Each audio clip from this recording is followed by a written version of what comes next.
Hello guys, this is Joe speaking. Welcome to LJPCBM React, episode 360. And today we're reacting to the Pain Game Podcast, episode 53.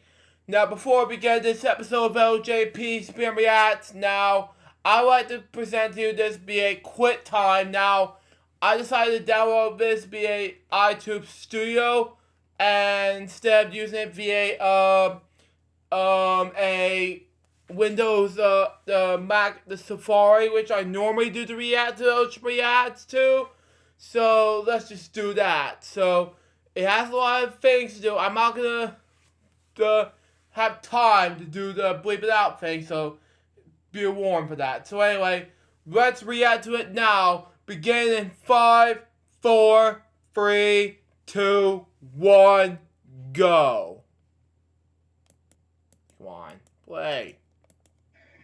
Hello, everybody. Welcome, everybody. Sorry for the delay there. I had to work and was late, unfortunately. So now it's time to start the newest edition of the Pain Game Podcast, episode number 53.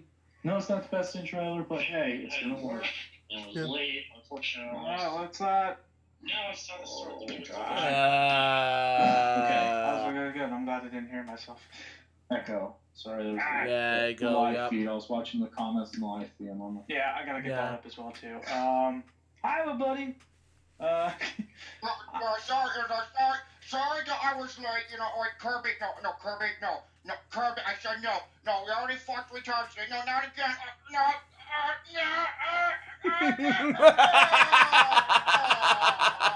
Now's not the time for that. And Man.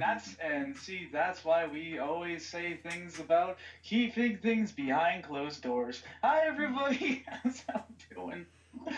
Oh, what a freaking day it has been. I have done absolutely fucking nothing besides trying to get the show ready together and whatnot on my end. That having to deal with a whole lot of other stuff, that stuff, you know how it goes. So, but anyways, I'm hoping we're gonna go bring you guys some good shit. Of course, I've got more of my weird news. This is more local news this time. Wasn't able to find anything from the Asias recently, so Man. yeah, nothing weird there just yet. But I'm always checking. But I got a lot of different news stories, including something that happened here locally, by the way, and actually scared the shit out of me. So we'll get to Wow. that. I have a game review as well to go about, and of course, we have the last segment for tonight as well too. So, hope you're excited, everybody. So, without further ado, let's continue, shall we? Oh, do you know what you call a boomerang that doesn't come back? It's a fucking stick! Basically, He's not wrong. no, it's a boomerang, that's a 90-degree angle. Man. Never try to run up a wall that's on a 90-degree angle. Man. No, because you'll flat foot on your head and then you'll speak like you have an accent. Goodbye, mate. Welcome to the Pain Game Podcast, episode number 53, featuring that's a lot motherfucking bear in here. Oh, you're stinking bitch asses out of here. I'm the real pimp in this motherfucker. And then you got, hello everybody, my name's LC Muscles. I like long walks on the beach, fucking enchiladas, and Kirby butt plugs. So, today... Hey, I like long walks on the beach and murder. And murder. And, folks, I have a why and send Shane some good gaming topics. Oh, the other day. Oh, yes. Twist please. Twist the nipples. Man. So, okay, this is what I have. I got something that Nintendo did that shows why they're douches. Thank you for Pepsman for this one. They have the ability to, yes. Yeah. Hell, the Angry Joe can say that. Man. Ivana Trump says something stupid. One of the greatest games for Nintendo 64 is getting a multiplayer remake. Man. A girl who's into superheroes, she adopts an animal that is really cool to believe. An update on the remake a Scarface. Man. And I think this one for Lucas, because Lucas is all about powerlifting and all that bullshit. I'm talking about an Olympic weightlifter who tried to clean and jerk 429 pounds, and the results were fucking Atrocious. extra. Oh my Man. god. A man did something at Burger King that makes me want to worship him as a god. Oh, that Man. guy. Ooh, that's an old one, but that's a goodie. The creator of Suicide Squad reacts to a certain film. Man. And what he said was pretty ridiculous. And I do have 2 film reviews. And you remember in episode 50 where we did Freedom in the 50 States? Man. Yes. Well, today, James sent me this. They updated their list. They released a new one for this year. Man. The one I got must have been a few years old. This is the updated version. Oh, okay. Updated version. Yeah. So we got that and many other goodies to go through. So let's begin. Did you just say to taco through? If you did, I'm going to love you. All right. First off, before we get started on anything, You can I talk know you my guys talk. I know you guys have wondered about when we're gonna get the stuff out. When we're gonna get our when I the get giveaway. our stuff from episode 50. Here's Yeah. the thing though. I'm trying to get everything set up and get a day where me and Shane can sign everything. That is a big thing because right now we're both extremely busy. That we're gonna have to get together. We're gonna have to sign everything. Then we're gonna have to send it out because Which will be that in has the taken a while. very, very near future. Yeah.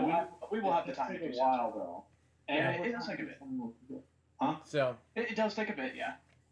Yeah, and we've been trying to get a date where we can get everything signed and then sent out to you guys. So if you guys are expecting something, it will come out. I just don't know when right now because Yeah. I can understand that. Yeah. And for sure, it's easiest XYZ. Oh no, that's how now it goes. Try counting backwards. It's a lot Man. harder than it actually seems. 3, 1, 2. Oops. unfortunately though I have no movie reviews unfortunately. Yeah, same For here. this but I will be seeing Sausage Party on Thursday, hopefully after work, and then I'll be seeing 2 movies back to back. Kubo and the Two Strings and War Dogs. Yeah. I'm planning on doing a double feature. I've done a double feature before though, and it's not easy to do, but Well, you know what? I've done them all the time when I was writing for the paper and whatnot. Here's the tip. Never, ever do a triple header. No, Oh, God. I did that once. Fuck that shit. Never did it again. I can do a double header. I'm No. sorry for that display of disgustingness that I just did, but dude, that just made me have gas. No, the disgusting is when I'm involved in a personal sausage party. Man. Extra. But I do have some movie news though. I do have some movie news I would like to cover though before we move on, since I do not have any reviews. But I would like to compensate with some movie news. Alright. Man. You Yeah. can just pull up the articles. I do have 2 articles. Both of them are for recent movies that came out. Oh, okay. The first one is for Sausage Party. Whoa. Man. Oh, Yeah. Oh my God, I am not happy about. Even though I'm I'm not not either. seeing this film. Same. Ooh, this is just really, really upset. This is really upsetting. That's bad. So right now, according to slashfilm.com, the title of this article is Sausage Party allegedly forced animators to work overtime for free, refuse to credit artists. That's Oh, bullshit. dude. So I'm going to read a little bit of the tidbits of the article. If I can give you guys a link to it, I'll post it in the network. I'll send you guys a link to it. Or it's on Austin's Facebook page. If you have the chance to check out Austin's Facebook page, they'll have the article for you. Yeah. And here's the article what it said. In a summer marked by one cinematic disappointment after another, Warcraft. Suicide Squad. Criterion Conrad Burns' Sausage Party has emerged as a rare success story, a true original feature that has got great reviews and great box office results. Even more impressively, Sausage Party managed all that on a reported budget of under $20 million. For comparison, Wow, I didn't know it was that low. Yeah. it is pretty low. Compared to Finding Dory, which cost around $200 million to make. Wow. And not only that, look at all the talent that Sausage Party has. Oh boy, that came out wrong. Yeah. So, But anyway, though, it does have a great cast, but alas, that we may have come at an unfair cost to many people who have worked on it. Anonymous commenters claim to be animators who worked on the movie have accused the filmmakers and the production company, Nitrogen Studios, of forcing artists to work overtime for free, then failing to credit them, many of them on screen. Thank you to Sausage Party animators' controversy below. Now, this is, Sorry, go ahead. I was gonna say, this is Evan Goldberg and Seth Rogen. They're not the directors or anything, but they're like the main people behind that, as well as This Is the End and Pineapple Express and whatnot. So yeah. So the controversy began when Cartoon Brew ran an interview with directors Tiernan and Berman. Pretty quickly, anonymous commentators jumped with allegations that artists had been mistreated on film. According to uncredited supervisor, the production costs were kept low because Greg would demand people work overtime for free. If you went to work late for free, your work would be assigned to someone who would stay late or come in on the weekend. Some that's artists fucking bullshit. Yeah, that really is. Yeah. That's bullshit, dude. That is terrible work ethic. Yeah. It is. It gets even worse, folks. Some artists were even threatened with termination for not staying late to hit a deadline. Still. Wow. Yep, they were threatening being fired because they can't stay late for free. Still. Yeah, in the Sausage Party, I was trying to swallow a bratwurst, and all I got was a tiny weenie. Man. Oh, lordy. God. I wouldn't recommend swallowing an entire bratwurst. That sounds like a really bad time. No, that's a bad Man. That's a bad idea. I prefer long kielbasa's. They're so numb. Alright, next up. The animation department signed a petition for better treatment and paid overtime. When the letter got to Annapurna, they stepped in and saw the artists were paid and fed when overtime was needed. Over 30 animators left during the course of the production due to stress and expectations. Most of them left before the paid overtime was implemented. This was met with animosity and was taken as part of a personal insult to the owners. Yeah. Their names were omitted from the final credits despite working for over a year on the film. Wow. Wow. Oh boy, it's getting worse. Another half of the animation team was not credited. Wow. Oh, wait, the other half? Almost half of the animation team was not credited. Son Man. of a bitch, dude. That's messed up. That is. It was messed up, man. Even though it's a huge screw up, And when it comes to this bullcrap and this whole thing, that's just me, of course. Let's continue. Messed up. Now, Honestly. this is the reason to go on fucking strike. Yeah. Oh, absolutely. Yeah. It's not fun out there, man. Seriously. The team believed in this film and poured their hearts and souls in it. Despite more than half the team was not credited, you can see a full team on IMDb, which contains 83 people. And I assume there are some missing. The film's credits, however, contain 47. Yeah. Oh my god. This is some bullshit. Exactly. I'm going to get in my theory about this movie a little once this article's done. This was Nitrogen Studio first anime feature and no pipeline had been set up. It was an extremely rocky production. The studio management had little knowledge on how to proceed, and the film could not have been made without the hard work of the experienced artists. The production went over a year of what was originally projected due to the poor organization. The team had to fight for fair compensation, and a lot of the artists needed to quit due to unfair practices and poor management. Wow, man. The studio had lost such a massive portion of the. Sorry, what were you gonna say? I'm just saying. What? I'm appalled right now. I really am. But please continue on. This is worse than a porn shoot. Whew, no kidding. It is. The studio had lost such a massive production of the team by the end of the production, more than half that they would resort to hire recent animation graduates to finish the film. What we currently see in the credits are the students as well as the animators who have stayed until the end of the production, and a couple have left the production. Most of the animators who are not credited have been on the show for more than a year and a half, which is mostly production time. Yeah. These are the people who have worked hard and set the style of the show and have their work used as promotion for the film. Nitrogen has been trying hard to hide this from his producers, so I doubt that Seth Rogen even knows about this. I hope that this can get the word out. Yeah, no kidding. Spread this out, dude. This is messed up. And they have the original story out, like the author of the article has the original story outlined. Oh, man. And that's about it. So that's mainly the article. And moral of the story, and you know what I think this is going to happen? Because people are saying this could be an Oscar contender. Yeah. Now that this has happened, there's no way. Oh, man. Yeah. This could be something good, but now this is coming out. That's a fucking shame, dude. That Because is- this would have been hilarious for it to be nominated. Because Richard Roper's in his reviews, like, this is one of the most ridiculous, the most craziest, the most insane, but also one of the funniest movies of the year. Exactly. But yeah, it's just such a damn shame that this has to happen, man. It really is. Like, Yeah. it's like, why? Why treat your staff poorly? I mean, that's the thing. That is one of the main reasons why good employees leave is because of bad management. Yep.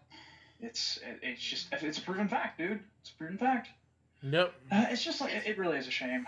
It is. It's like Brett Favre, because he still wanted to play for the Packers. It was Thompson that forced him to go to the Vikings. Am I correct, Lucas? Yes. I take it. Thompson's the manager. All right. He's the what's the correct term for it, Lucas? Not coach, but like. No. That's McCarthy. Manager? I think he's the manager or special relate. I don't know, something like that. Oh, yeah. Yeah. Interesting. Okay. Fucking crazy, dude. Yeah. It all in all, it really is just a damn shame that this has to happen, man. Because I was really looking forward to it after all the good stuff that was being. Oh my God! Everyone's been telling me like, Jerome, you need to see this, dude. And then Austin couldn't praise it enough because he said, Yeah. you know, because I thought it looked stupid as shit at first. Same here. Because I saw the PG trailers, and then Austin showed me the Red Band trailer, and Gary and I were fucking dying laughing. Oh, man. We Yeah. were rolling. It really was genuinely funny. Like, and that's what it was like. Okay, cool. It was fucking clever. I'm just like, you clever fucks, dude. Exactly. Man.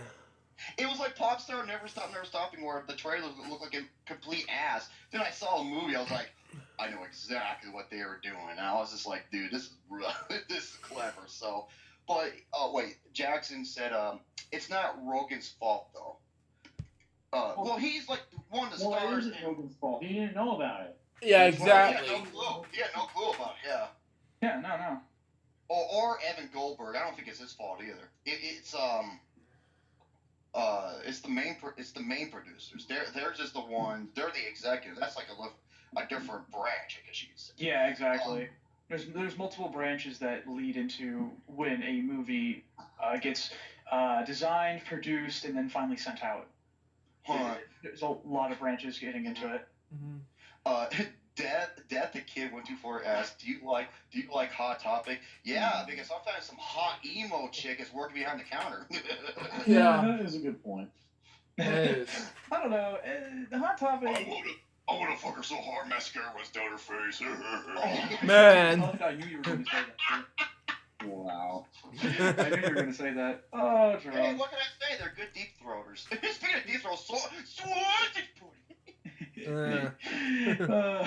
And here comes my second article, which I have right here, is from Mr. Kevin Morrison, who said about this. the movie nerd, right? Yeah, Obi-Wan. Obi-Wan Kenobi. Yeah, I can't remember the name. So, right now, what he said towards this article is, most likely this means Warner Brothers won't hire Jared Leto back, and more people will come back to play the Joker, and we'll never see this Joker again. Yay. You know what? Like I said, I did see Suicide Squad, and that's one of my two main movies I'm going to be discussing. Wow. All right, we'll get into that in just. I'll let you talk about them just after this. Yes. No. I'm just preparing. All right. Yeah. So here's the title of the article. Jared Leto has some choice words for Warner Brothers after Suicide Squad. Fuck him. Man. I'm sorry. Okay, that reminds me of that South Park episode where they're protesting against Terrence and Phillips to be off the air, and here comes like the main guy behind. He's like, "Okay, I prepared my speech while you people protesting about the show." Man. Fuck you. Thank you for your time. He just leaves. Yeah, that sounds about right.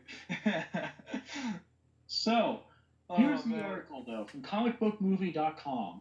Jared Leto has been expressing his frustrations with Warner Brothers a lot lately after Suicide Squad, but the outspoken actor has now taken the studio and task in regards to his contract, their final cut, and more. He made it clear that he was upset to find out that so many of his scenes as the Joker were cut from the original theatrical release of Suicide Squad. And when during his Q&A with fans this weekend at Camp Mars, and it's pretty much like 30 Seconds to Mars fan meetup, the Oscar winner made his dissatisfaction clear. While we don't have the actual quotes, one fan from Tumblr, via Batman News, summarized his thoughts. Yeah. He's very honest about the film this weekend. His disappointment in what he's learned from the theatrical cut, he's still not seen the film, feels sort of trickled into being part of something that had been pitched to him very differently, thinking it would have been more artistic than what it became, feeling overwhelmed by the hate regarding the look and choices. That's not good. Wait, Yeah. he didn't even see the theatrical release? Well, what the fuck? Wait, Oh. Jared Leto didn't even see the fucking thing. Theatrical! Holy shit, no. Hey Shane, 13,000 thistles. Thistle. Excuse me. Let's continue.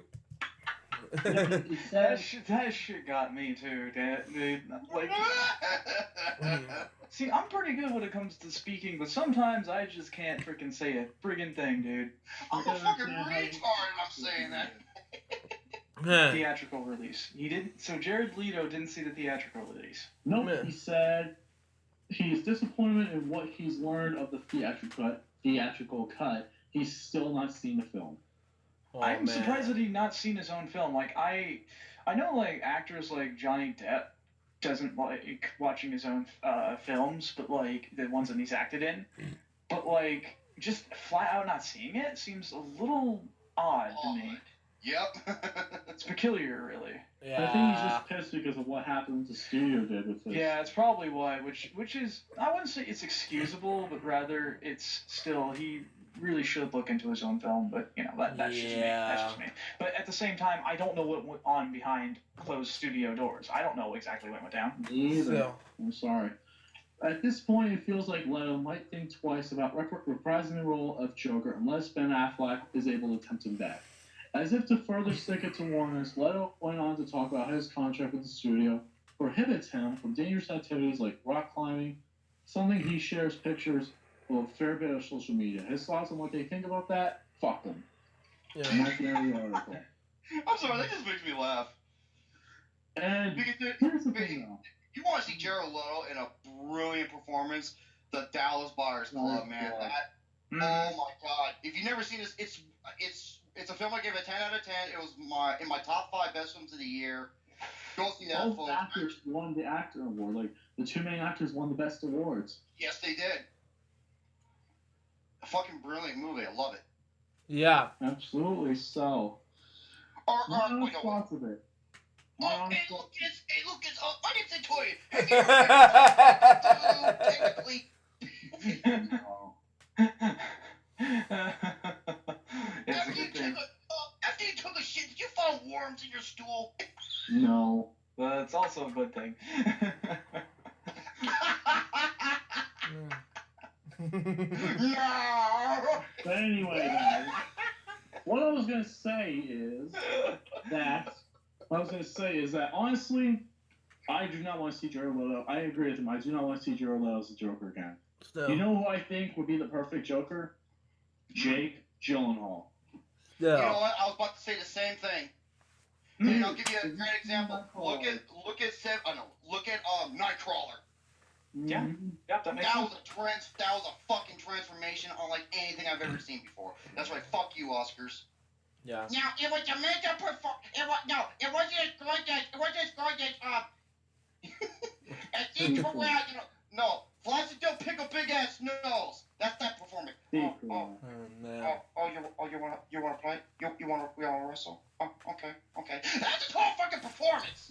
Fucking Jake Gyllenhaal went ape shit, broke the fucking window, broke the mirror with his goddamn fist. He was bleeding all over the place like a motherfucker. He took it like a man, got it fixed up in a hospital, showed up right back after, and start filming again. Still. He's the motherfucking man, dude. Still. Dude, absolutely. I'm sorry, I'm still pissed about him not, dude. That, like I said, that's the biggest. Yeah. That's the biggest Oscar snub in one of the biggest Oscar snubs in fucking history. Same here. I agree 100%. He deserved that fucking award, and for him not being nominated, yeah, fuck you, Oscars. Agreed. Dumb old cocksuckers. Can't see Okay, sorry about that. I just went into Hulk rage, Hulk smash mode. It's fine though, because I'm gonna give the floor to you now and let you talk about your movies. Okay, the first movie I saw, folks. If I would have told you before I saw this was going to be one of the best movies of the year, I would have called bullshit on that. But Lucas is right. Yeah. This is now my most surprisingly great movie of the year. I could not believe this, how good it was. And that, of course, is Barbershop: The Next Cut. Which is awesome. Continue. What did I tell you guys? I saw this in April, saying it was excellent. A great film. It's in my honorable mentions right now, but it's in my top favorite films of the year. Oh, honorable mentions, dude. That's saying a lot because this year fucking sucks ass juice when it comes to films, dude. It's almost 2015 all over again. Okay, Barbershop. But yeah, Barbershop: The Next Cut. This is directed by Malcolm D. Lee, who also did a couple of good films in the past, like Undercover Brother, that really good satire. Oh, yeah. I remember that. Hey, believe it or not, the writer of that movie, Undercover Brother, went on to write 12 Years a Slave. Did he really? Dead serious. I believe that is true. Correct me if I'm wrong in the chat, in the comment section. And Malcolm D. Lee, but he also directed one of the worst fucking comedies of all time, Scary Movie 5. Oh, that's I right. have never seen this, and I will get ready to love it. Yeah. So I was just like, man, he needs to come back with it. Dude, this movie is amazing. Okay, now for the majority of the time, it just takes, like in the first movie, it just takes place in this one particular barbershop area, but there's meaning to it. Every character has a special place in this movie. Every character has motivation, meaning, and they all shine. Including My favorite Nicki Minaj. character. Huh? Including Nicki Minaj. Which is surprising. Nicki Minaj was so. I can't stand her I can't stand her as a person, but oh my gosh, she was so good in this movie. I couldn't believe it. Wow. Dude, and there's sequences where 1 minute you'll be fucking laughing your ass. Cedric the Entertainer as he's my favorite character in the movie. Yes. Just like in the first movie, oh my god, he's hysterical. And the prank he pulls on Ice Cube at the beginning of the movie, I was like, oh, Excuse you me. little bastard. Oh man. That's all I'm gonna say. I And remember that.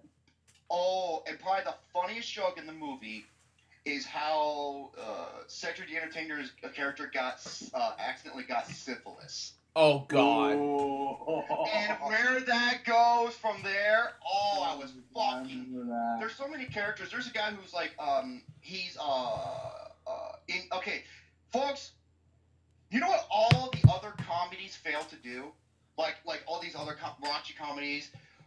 They are so overly raunchy for all the wrong reasons. They're racial up the ass. This movie knows how to be racially funny, but Yeah. thought-provoking. Because they go over some topics that are, like, deep.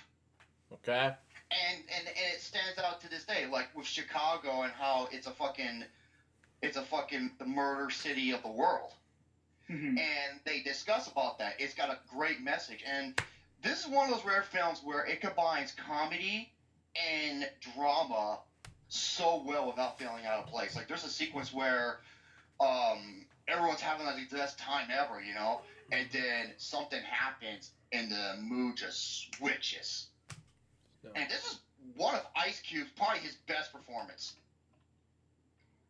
Wow, man. Definitely saying it's one of his top performances. That I can agree with you there. Definitely top. Especially when he fucking flips out. Oh man, I was just like, dude, give this guy a round of applause. This guy has one of the best assembled cast of the year. The writing is witty, it's smart, and it's clever, and it's fucking funny, man. So I give this movie a 9 out of 10. This is one of the best movies of the year. Go see it, and stick around for the credits, because there's a scene that happens that's fucking hysterical. Oh I man. need to rewatch it, man, because I don't remember. I did not see the. Okay. All I'll say is I don't want to give it away, but it involves probably the most famous man in the world. Ow. In the Oh. horse. That's all I'm gonna say. And there's a couple of cameos here and there too, and oh man, some good shit, man. I couldn't. This is my most surprisingly amazing movie of the year. See this? You expect to see this on my best of the year list. And now we're gonna talk about Suicide Squad. Oh. Here we go. I did not make a post. I did not write anything because I was gonna, like Ghostbusters, I was gonna save it for the show. Now, is it going to be good? Is it going to be bad? Let's find out. Of course, Suicide Squad, you have Will Smith, you have Margot Robbie, you have Jared Leto, you got Jai Courtney, you got, what's her name? Viola Davis. Viola Davis. And a couple other actors here and there. Yeah, exactly. Basically, what this is about is Viola Davis's character wants to put together a team involving the worst of the worst. Why? Because even though they are villains, with all their gifted powers, they could stand a chance against the next big threat that stands in their way in case it's something that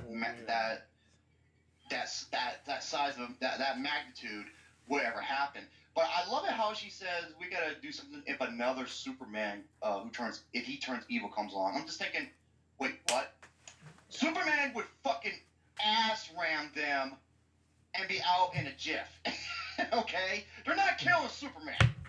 And Let's okay. be fucking real here. But this is my most anticipated movie of the year. Still. And you're probably thinking, what do I think of it?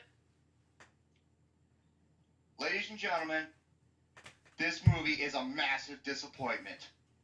I knew it.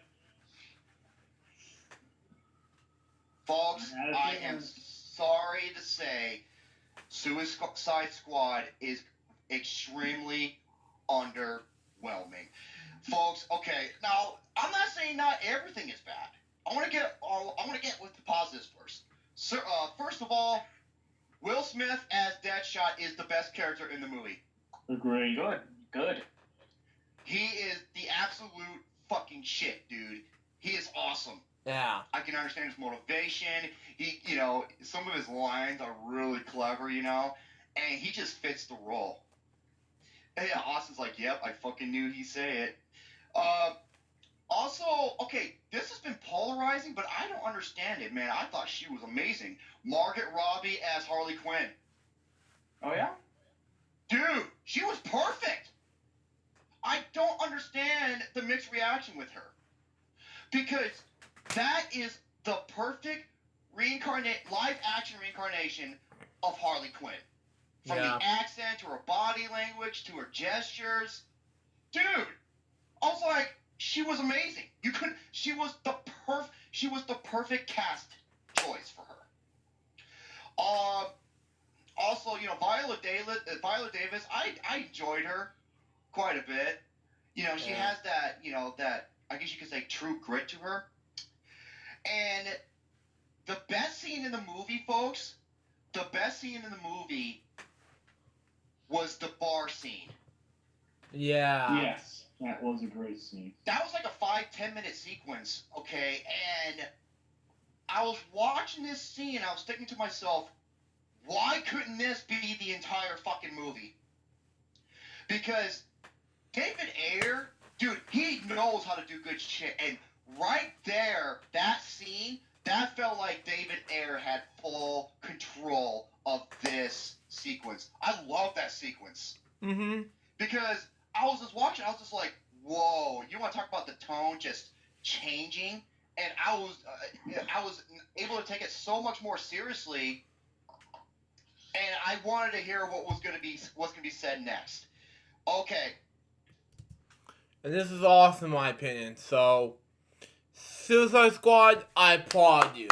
It was an awesome movie, in my opinion. So let's continue on. Now for the bad. Oh man. Hey, is it time to talk about Joker? Hold on. Okay, I want to talk about the character. Okay, there's three characters I couldn't fucking stand in this movie. I hated them. Hated them. First one, the guy who goes by the name Flag. Oh. No, that doesn't sound familiar to me. Okay, he's the guy who was going to be rounding. He's like the squad leader, for the Suicide Squad. He's like the army soldier. What? I know who you're talking about. I exactly know who you're talking This guy was. Rick Flag. This guy was fucking awful. His acting sucked. His monotone you could never take seriously. He was the only time I actually took seriously was the sequence at the bar. Exactly. Because he didn't have that monotone, hey, move out. I was just like, go fucking play Gears of War, you dumb shit. God damn, he drove me insane. Other than the sequence at the bar, which he was different. Yeah. I fucking hated him. Okay, the next people. Oh, also another character I really dug, El Diablo. Yeah, everyone who spoke Spanish, by the way, fluently, said that his Spanish was actually on point, dude. And this is his first movie, and oh my god, I dug him, and I dug his character, and the sequence with him in the bar. Oh my god, it's the best scene in the movie. Yeah. I was like, whoa. Wow. Even the Suicide Squad were like, holy shit. Next character I hated, the fucking villain. Holy fuck. You got to the Enchantress? The Enchantress. What the fuck was that? She's one of the worst villains one of the worst villains I've ever seen. No, she's not worse than Lex Luthor did for Batman v Superman. No, I can definitely agree with you there. Lex Luthor was way worse. I will agree with you there, 100%. Mm-hmm. Killer Croc. I didn't mind Killer Croc. I thought he was pretty I didn't mind him either. I didn't mind Killer Croc. Oh, I know you hated Captain Boomerang. I didn't hate him. I'm sorry. What? You didn't hate Captain Boomerang? I'm Not surprised. really. No, he didn't really bother me that bad. I'm sorry, I thought he was a rip-off Sheamus. No. Otherwise, he'd be doing the brew kick. I know he didn't do the bro kick, but he tried to get his accent to sound Irish, even though his character's Australian. No, his character sounded Australian to me. I should know because I know some people who do live in Australia. Yeah. I have some people like the Wiggles, something like that, who came from Australia, like AC/DC, things like that. So there you go, that bands. Continue. Crediting the PG porn star fucker and the Vanilla Ice Teletubby for seeing it. Yeah, he's Australian. Yeah. So, I didn't mind Boomerang. Kitana. I love Kitana. She was I thought she had a mystique look to her, and I was just like, man, this is a bad bitch. I'm gonna fuck this bitch, and yes, he's Australian. He's not Irish. Lucas. What do you mean? Okay. No, I knew he was Australian. No, I knew Boomerang was Australian, but his accent, he tried to get him to sound Irish. His accent sounded Irish. And oh my god, the Enchantress. I was just like, you know what she reminded me of? If you never watched wrestling, she reminded me of the Demon King, Finn Balor, if it was a female, except not take it seriously. Agreed. Oh, man. Fuck. Now comes the big one. The other character I fucking hated. Jared Leto's Joker. Thank you. I fucking hated him! Thank you. What the fuck was that? What the fuck was that? How was I supposed to take this seriously? He looked like a retarded stroke victim. No, he was a wannabe gangster. He was a wannabe thug juggalo bitch ass. Juggalo. Oh my god! Thank you! Thank the fucking studios for removing his scenes, because every time he was on screen, I couldn't stand the motherfucker. Oh man. Oh, Austin's like, I called it. Needed more of him? No! No, you did not No! make more of him. No, his worst Oh scene my god! in my opinion, his worst scene was when Harley Quinn and him, they jump into the freaking Oh my god, I hate it! Dude, some of their backstories, I'm just like, I cannot take this shit seriously. Me either. Literally. That is I ruined hated the Joker. the new fucking Joker. And here's the thing with Jack Nicholson's The Joker. It was funny, but funny in an evil, stylish way, and it resembled more the comic book. It's like Heath what my Ledger- sister said. Ha ha fun. It's not ha ha funny. It's stab funny. Exactly. With Heath Ledger Joker, he was riveting. He was intense. He was psychotic. And the fucking scene in the investigation and what happens afterwards, and even the scene where he's like holding the camera in his hand, I was like, oh my god, this is the perfect movie about understanding the mind of a psychopath. Yeah.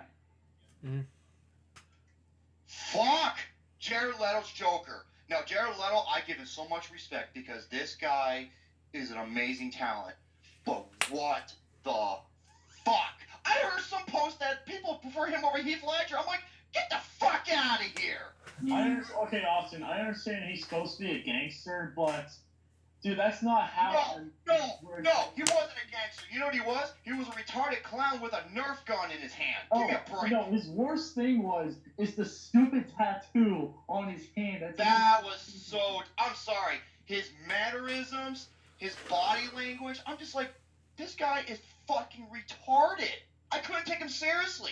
Me He either. annoyed the fuck out of me. I could not stand the Joker one bit. Thank God. I really hope Jared Leto's not. I really hope. I hope he isn't Jared either. Leto's not I the hate. Batman. He's probably the worst live-action Joker I've ever seen. I Damn. can definitely agree with you. He's the worst one. Even Caesar Oh Romero. my was better. god. Even Caesar Romero was better than the Joker. Yeah, he was. No, he was. Much better. And a lot of people say he got the laugh right. He fucking annoyed me. No, Heath Ledger's Joker was, dude, that is in the top 10 greatest supporting performances of all time. Yeah. This, disagree. Go ahead. I'm sorry. This I could not take seriously. You know what he looked like? He looked like Jared Leto's transvestite character if it was a clown from Dallas Buyers Club. Pretty much. And I know swear to God. Stop saying it's supposed to be a gangster. It's not Jared.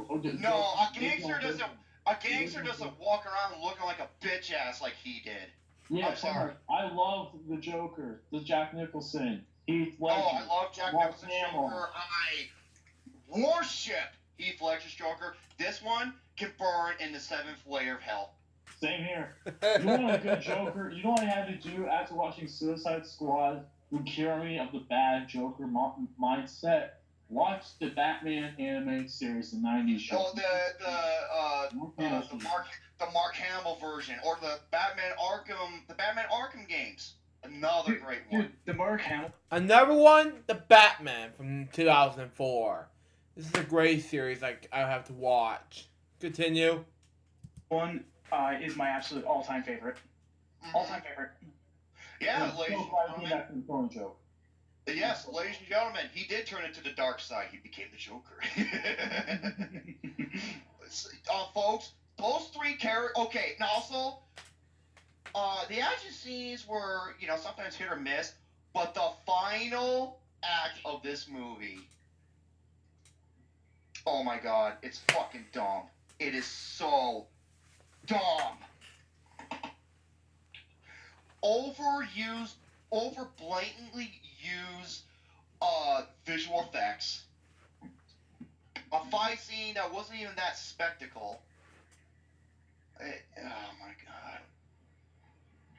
Okay, right after the bar sequence, that is where the movie fucking fell apart. Yeah, the action scenes for the most part were disappointing. There were some couple of good ones, like with Harley Quinn and Deadshot.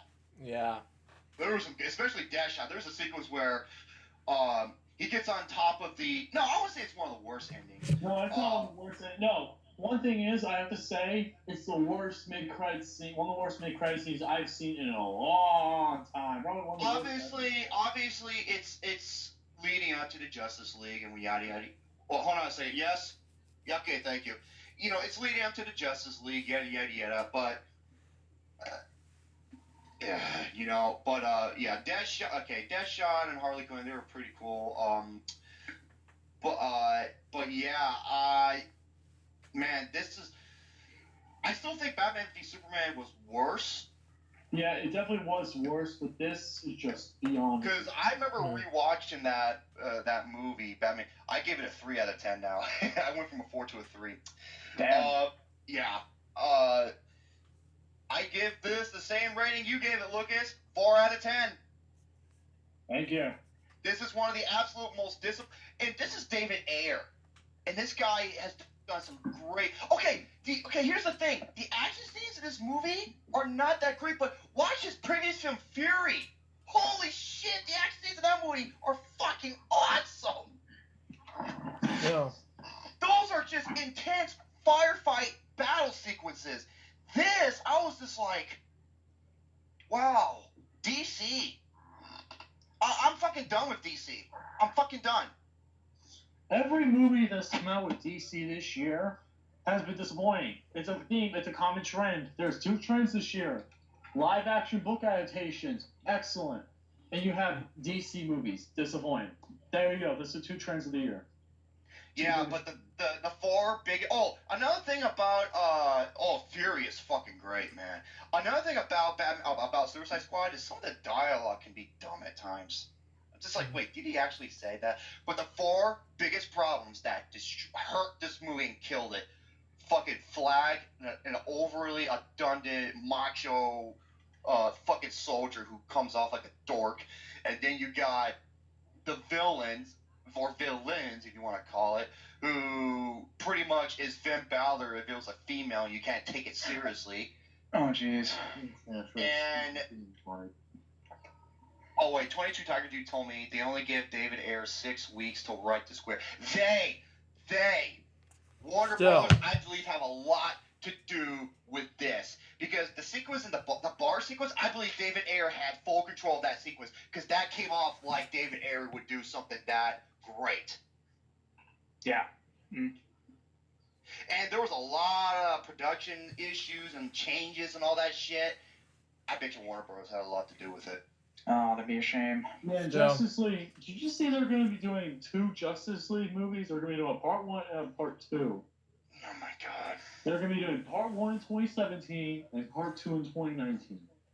Wow. And yeah, fuck the villain and fuck this Joker. I hated this Joker. I am so glad they removed so many of the scenes because he drove me fucking insane. Just like I was about to turn into Harley Quinn. Hey, Oh, man. One question. What did you think of the soundtrack? Oh, thank you. I love the soundtrack. It's fucking Thank awesome. You. I love It's the soundtrack. arguably, no, I'll say it's the best soundtrack of the year. Better than Everybody Wants Some. Can't be better than Lean Cuisine. It had a great soundtrack. The soundtrack in this movie is awesome. Oh, there is. It really is, dude, and especially the song fittings for certain sections of the for certain sequences. Great. Man. Oh, there's okay. Wait, hold on. Is Leto's Joker worse than Eisenberg's Lex Luthor? No. No, and I'll tell you why. Because at least he still comes off looking like the Joker. Lex Luthor, that wasn't Lex Luthor by any stretch of the imagination. That was a fucking stroke victim that he was playing. Oh, man. Yeah, Lex Luthor is hands down my worst villain of the year. That's a shame. So yeah, I gave it a 4 out of 10. This is a massive disappointment. I could not believe this. The film felt. It was uneventful. You know what I mean? It had that tone. It didn't felt like Civil War. where that clash at the fucking airport, that was eventful. Or Deadpool when he's breaking the fourth wall references and he's just being who he is. That was eventful. This shit was Still. massive disappointment. I couldn't believe this. Mm-mm. Yeah, aside from Batman v Superman, this is easily my most disappointing film of the summer and my second most disappointing film of the year. Warcraft as well. There's definitely one line.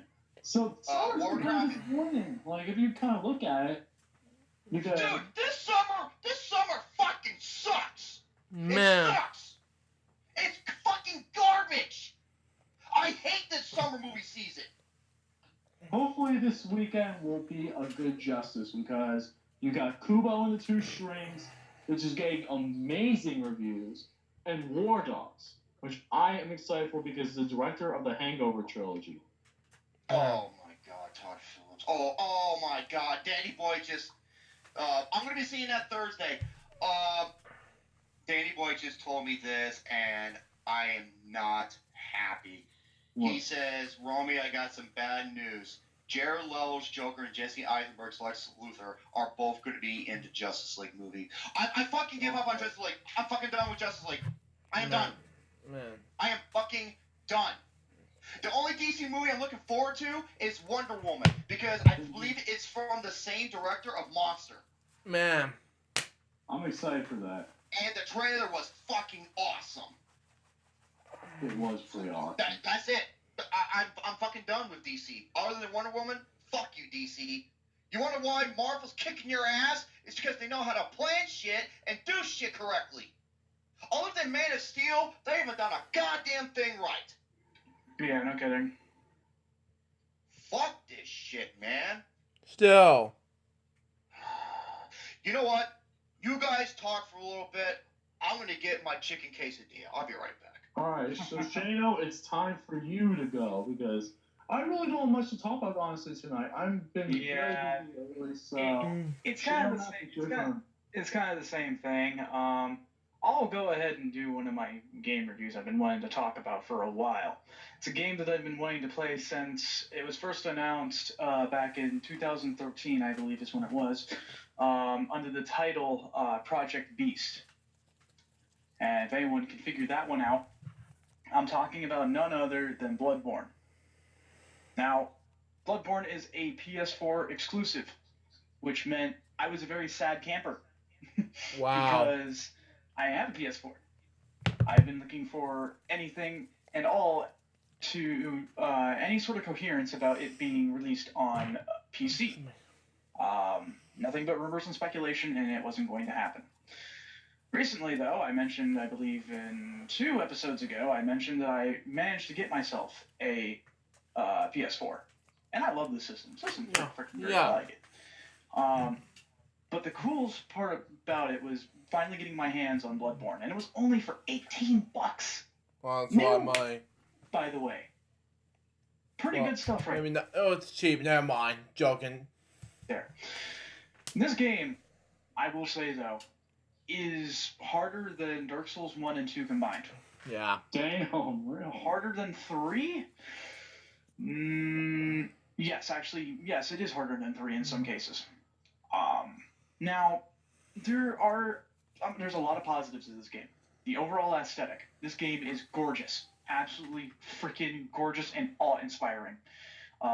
From Software does a massively brilliant job when it comes to their level designs, about how good it looks, the environments, characters, everything looks just good. The other thing too is the combat is far more fast-paced than Dark Souls has ever been because this is very much so like a Souls game. The only thing is that the weapon mechanics and the dodging mechanics have changed up, so everything's much more fast-paced.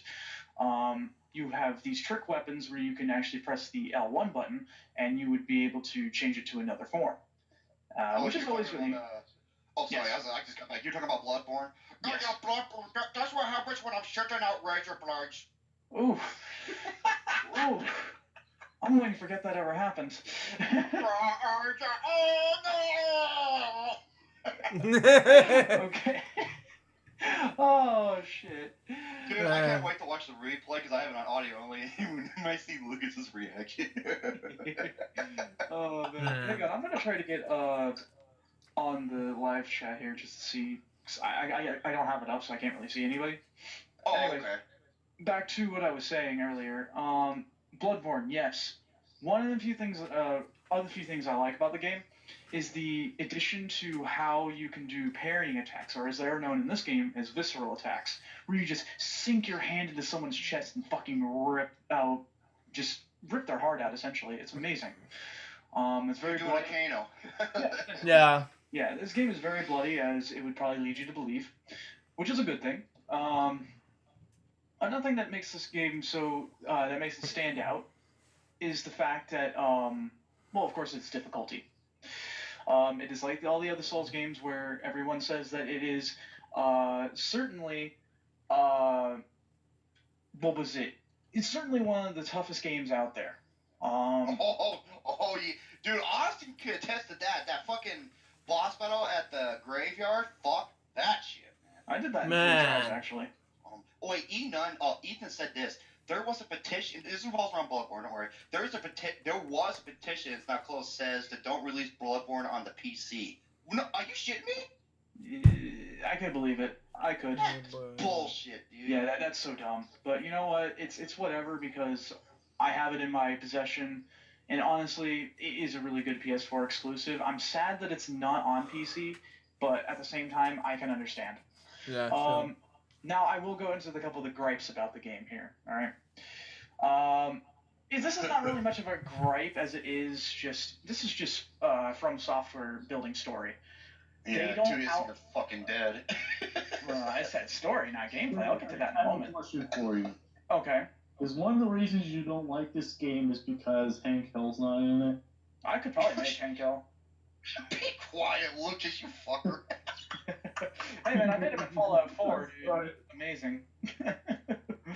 But Oh, that's propane at your head, you son of a bitch. I'll be Man. right back. I'm gonna go grab something real quick. yeah. Okay, so let me go to the difficulty in this game. All right. Well, actually, I was gonna talk. He's got the bubbly. Oh shit. Yeah, it's not good. Man. Go ahead. So, Okay, so, anyways, the story in this game is incredibly obscure. The thing is, it doesn't tell you what's going on necessarily. You kind of have to figure things out yourself by looking at item descriptions and such, and placing a bunch of puzzle pieces together to form a story. Now, that's just how From Software likes to do things. Whether you like it or not, that's just how they do it. Now, in some cases, I like being able to use my brain in order to think, but sometimes they make this incredibly difficult. First, you're thinking that you're... Oh, yeah. In the story, you're playing as a character known as a hunter. A hunter goes out and kills beasts, people who have been affected by something very similar to that of the bubonic plague, except it turns people into monsters. Now, what happened is that hunters from this thing called the Healing Church and a bunch of other hunters from all around would come and kill these things. Now, it goes from doing that to eldritch monsters, where suddenly everything just changes on you, and you're like, what the shit is going on? Man. You collect things called insight, which allows you to see things that were not normally seen before. Enemy attacks changes. The game gets more difficult as you gain insight, and so on and so forth. But you need insight in order to be able to progress. Now, the other thing about Bloodborne that I have a problem with is also related to the difficulty. While you guys were talking about Suicide Squad, I managed to beat a boss that there was about a 60% chance that would kill you in one hit. Oh, fuck that! Who is he, Shao Kahn? Oh I don't know, man. I don't know, but you know something? I did it, and you know something? As much as I hated that boss, and I hope never to fight it ever again, this game is one of the few games that gets my adrenaline running. Dark Souls did the same exact thing, and I'm glad this game does it too. Let's see, what else could I discuss about this one? Okay, here's the thing I cannot stand. Devil May Cry 3 Dante's Awakening uses a very, very similar structure And it's another reason why I am not a fan of those, is because if you fucking die, you start so far back to the last checkpoint. Okay, yeah, that's... Ain't that shit? Okay, From Software does do that. It was Mm-mm, pretty... I'm It was not a pretty... fan. It was pretty decent in Dark Souls 1, where it wasn't that frustrating. I can't say anything about Demon Souls, because I never played it. Dark Souls 2 was still pretty bad. Dark Souls 3 and Bloodborne, oh man, you better hope you don't fucking die. That's the thing. Now, in Dark Souls, when you die, you would have to go back to the area where you once died in order to get your souls back. Man. Which is simple. All you gotta do is go there, press X, and you're ready to go. In Bloodborne, not entirely that simple. Now, one thing that really sucks about it is that sometimes, depending on the enemy, it depends on who killed you or how you died. Sometimes an enemy will steal your blood echoes, which are your currency in the game, the currency which you buy items and level up with. Now you gotta kill this enemy. You have to kill this enemy in order to get your stuff back. Shane, go ahead, keep talking, because I just got tagged in a post, and I need to discuss this after you're done. Okay, absolutely. I'm dead serious. No fucking football! Do the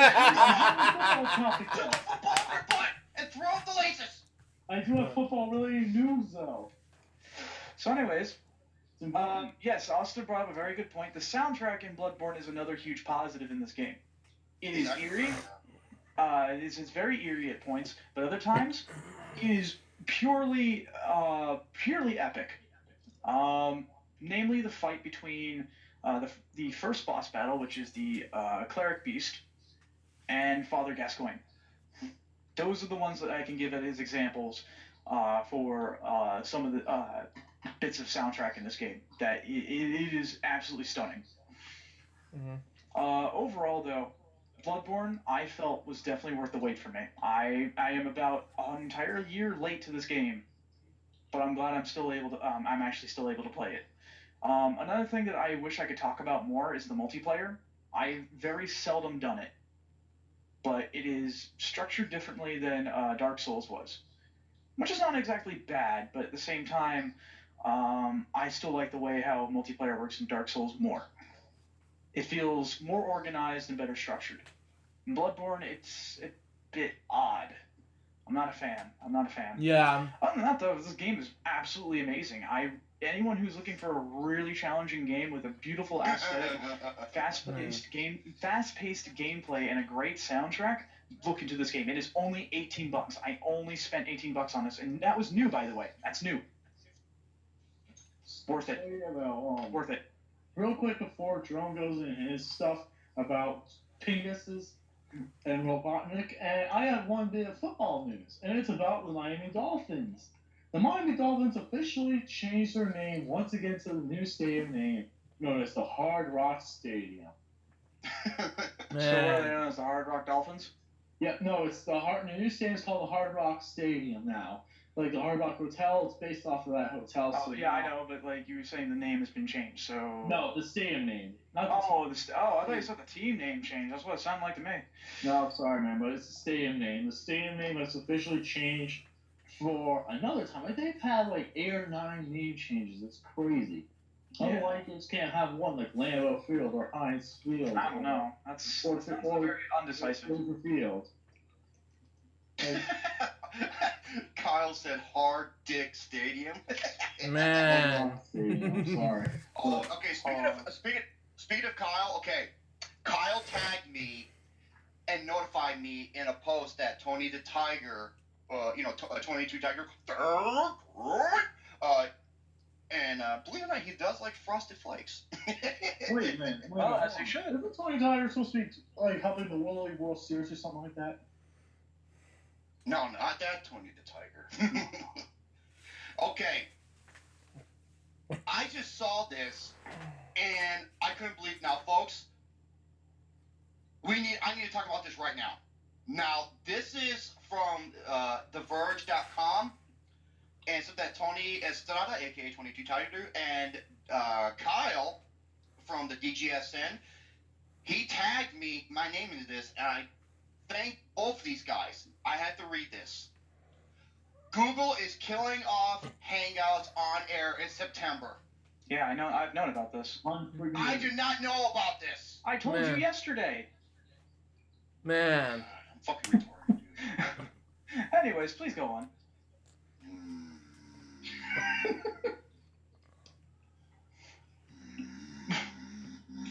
Penis. Penis! So, God damn it. Wait, didn't I already tell you? Folks, I'm fucking stupid, okay? I can't help it. Man. I'm sorry, folks. My fucking brain is the same as a goldfish. It's 3-4 second memory. I can't stand it. I'm sorry. Man, that was silly. Anyways, I'm still rating this, so I'll continue on while I'm reacting to this video. Continue. I don't way too good. I don't make any sense because you do remember what all the female porn you watch. Oh, that's different. That's because my ball remembers and not my brain. Yeah, exactly. How much your brain is inside your ass, and then that's a problem. Sorry, because I'm dumb as fuck. Man. Oh, that's Wait, Romy, you sound like Sean Penn from Angry Birds when you grow.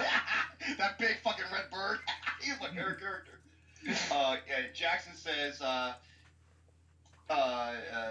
Romy, you probably forgot because you were playing too much, playing Call of Duty too much. Yeah, we're on the, okay, Jackson Folger, watch his fucking Q&A. That was brilliant. Man. That was fucking brilliant. It was gold. And Kyle says, you've been at the gym too much. I know. Man. And then one says, you have other qualities that stand out, Romy. Yeah. Shit, I don't need a cane to be called to be known as a pimp daddy, motherfucker. Man. Remember, it's not the length, it's the girth. They don't want to be deeply penetrated. They want to feel just smooshed. So, okay, the live streaming service once used by Barack Obama and Pope Francis will be mostly continued next month on new posts over at Google's YouTube, blah, blah, blah, blah, blah. So, I know, I'm dumb as... Hey, I want the dumb shit of the network. Man. I can't stand it! Oh, yeah, Jackson's questions, he was reading off my questions, and the skits he did, oh, it was fucking brilliant, dude. That kid is... I swear to God, you know what he reminds me of? He reminds me of, oh, what's his name? He does a lot of politics talk, Alex. He reminds me of a young Alex Jones, but he's subtle. Man. Right. So, I guess I'll talk about this off the thing because, yeah, I probably had I fucking had a retard moment there. So. Man, so. Alright, so I'm just gonna keep eating my fucking. Goddamn, this is a delicious chicken egg. Man. Oh man, I could go for this. Mm-hmm. I want to, but I don't want the bubble. It depends where you Trust me, it's already all gone.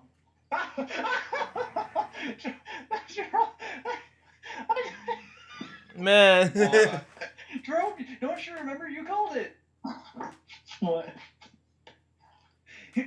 Earlier, Lucas, he was joking around, and he said, watch out, Lucas has got the bubbly. Oh. Lucas, when you said, I'll be right back, and I said this, I was like, watch this. Lucas had a cozy at the No, I didn't have to actually have the bubbly that time. I had it like No, that's not true. I I didn't had to have go the get bubble. water. I had to go get water. I had to pee sitting down. No, it's not. I don't do that. Tom Brady does that. Ooh, shots fired. Yeah, and while he's doing that, he's getting a blumpkin from his hot wife. Man. Oh god. Oh my If you god. folks don't know what a blumpkin is, this is a blumpkin. Yeah, Gary's not here because you know he actually got his job. Kudos to him, man. Kudos to Gary, Mr. Garrison. Yeah. He's working in here. Yeah, it's a blumpkin, Gary. Buffalo. Yeah, it's Buffalo. Yeah, Buffalo butt scratchers. Yeah. A blumpkin is where you're sitting on the toilet taking a dump and your hot woman is blowing you. Man. I thought it was called the San Diego Thank You. Wait, what? A San Diego Thank You. Never heard of that joke? For American Dad? No, I don't watch American Dad. Oh, damn it, you don't get the joke. Yeah, it's definitely my fault. It's awesome! But anyway, let's continue on.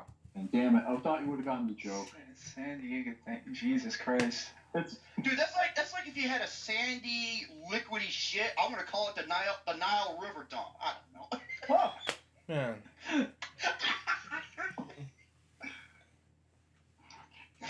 Oh, Austin, Bob Bitcham's Burgers. Man. Boston Charles' burgers and his bitch. Oh, hey, Lucas, be truthful here. Is your anus bleeding? No. my It's not anus for is you, bleeding. You're being deceptive. You're being deceptive. You gotta be truthful about this. I have the polygraph. Not being deceptive and Tory. You gotta be truthful about this. Has Danny Jones ever penetrated you in the bottom of his tentacles and called it hentai? No. Man. You got that shit from me. I know, God damn it. Hey, at least I'll give credit where credit is due. You know what Gary's Smith. You know what Gary's doing while he's working? Hmm. Watching sports. While he's at a sports bar. So He's a dishwasher though, dude. Or Like, he can have it. There might be a. He's doing more than just that. Have you ever farted out blood in your toilet? You thought it was cool, right? Man. Oh, Disgusting. It was. He's like, oh. oh, oh my god. Hey, Lucas, be truthful, Mary, on the polygraph says, mandatory. Have you ever shoved Kirby up your butt to eat a parasite out of your ass? No. Okay, go get him, Kirby. No, that's not, no. Okay, Kirby, go get him. Hey, I bet he gave you that thumbs up, if you know what I mean. No, he definitely did not. Oh yeah. You're laughing, Lucas, you son of a bitch. And guess who also has joined me on the Amiibo thing? Guess what? Who's also joined me? I got some new crew members. I got myself. Yeah, he's got Lucas. Get it? No one? I can. Wait, you got It's your Lucas. Alright, so I got Lucas Amiibo. are we ready to do this little I got some more crazy Go ahead. That duck Alright. Because you know me, I can go through my topics really fast. Dude, Like Lucas, Duck like Lucas in bed. Duck hunt. You totally missed that, Lucas, you son of a bitch. Anyways, we're moving on. Shovel Knight. Alright, let's get to the What? Let's get to the serious news stories that I've got today that has happened. Okay. Please, Okay, this happened nearby here in Florida, where I live. It's happened in Nequesta. Yeah. Suspect found biting off pieces of man's face at a double murder scene. What? Was it bath salts involved? No, but a drug was in fact involved. Okay, so this comes from Fox 40, because the other link I had decided to fucking 404 on me. Let's see. Police found a suspect biting off part of the victim's face after a gruesome double homicide in Florida Monday night. The Martin County Sheriff's Office of Florida responded to the home at, they responded at home around 9:20 after receiving a call from a neighbor who said he's been stabbed while trying to break up a fight. The first deputy to arrive at the scene saw the why can't I read? Saw the suspect on top of the male victim in the driveway. The suspect was biting off parts of the man's face, as police said. The deputy used a stun gun on the subject, but it had no effect. A K-9 officer also bit him, but that didn't stop him. Deputies eventually pried him off the man's body. Investigators found the victim's wife dead in the garage. Deputies said that the suspect and victims knew one another, but they were still trying to determine their relationship. Yeah, this actually happened. My God. The drug in question that possibly could have done this was this thing called Flocka. I know what Flocka is. Not You the know flapper, Flocka plane, but... The thing, he's talking about a guy about eating a dude's face in a double, and I'm eating this fucking chicken quesadilla. Oh, God, it's fucking delicious. dark humor. Man. But yeah, so that actually happened, and yes, it was nearby here. And it was funny because I was talking to my folks about it, and my dad said, this is really scary because this could have been us. Like they were right here. I'm just like, I was like, shit, you're right. Holy crap. Yeah, and Kyle said, hey, Jeffrey Dahmer wannabe. Yeah. Apparently, what happened was and more development from what I've heard. Whether or not this is true is yet to be seen. But apparently, the person who did this was a teenager, around 19 years old. Jesus Christ, dude. 19 years old. It was an actual, like, near straight A student. Really good student. He was, Lucas, you know the Duffy's that's nearby here? Yeah. He and his folks were eating there, and apparently they had an argument, and so he just stormed off from the table, and the last time anyone saw him was when he was eating the guy's face off.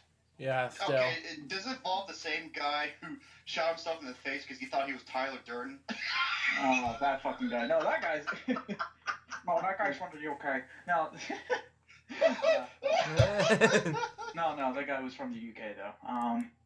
But yeah, that was something completely utterly different. I wish I had another ball in my throat. Because right now, a place to put an enchilada through. Oh, Man. Only enchilada now.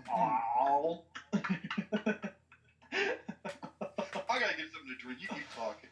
Yeah, so, Lucas, that Duffy's right there was where it first started, apparently, and that's, like I said, that's pretty freaking frightening, man. Mm-hmm. Oh, my God. But, yeah, dude, so that happened. You gotta be really careful with people these days, man. You really gotta be careful. Yeah, still. But let's see. I've got some more things going on here. While Jerome is go getting his drink. What now? I'm gonna send you something in Messenger. I don't know if you saw this yet or not. Check your Messenger.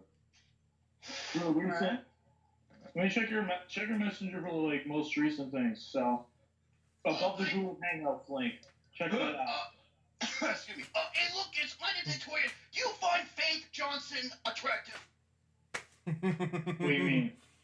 Did you notice that he paused there? Oh man. That's a good answer. Because if he said yes, I'd be like, you stay away from her, you swine. My And if God. he said no, I'd be like, if he said no, I'd be like, what? You don't find my younger sister attractive? What the fuck is wrong with me? Jane, check that. Right now, Faith is dying. Oh my God, this shit. Oh my God. Wait, no, above the Google Hangouts link, the first day I sent them the image. Oh my fucking God. Google, I don't even know what he's talking. I don't know what he's talking. He sent me. It was a meme. Yeah. I will say this. The way that was handled, that was actually pretty well done one. That's Yeah. clever. Okay, dude. Okay, everyone.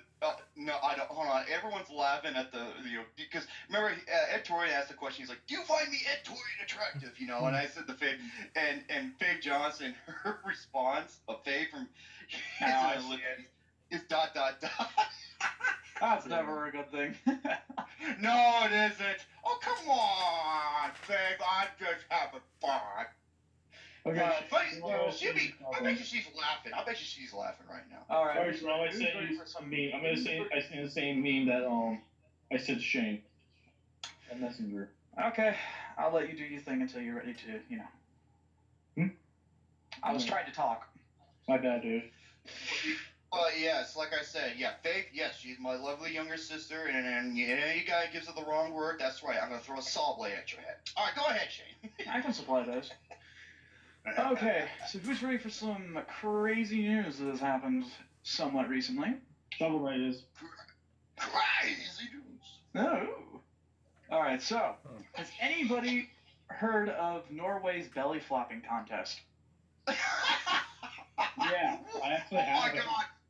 Dude, I think I have. If I want to see the fucking link. Dude, Joe Dini, get your ass over there in your tiny waddies and do the biggest belly flop. I will give you $500 for it. Let me tell you about this. This Olympic sport, which should be Olympic sport, I should say.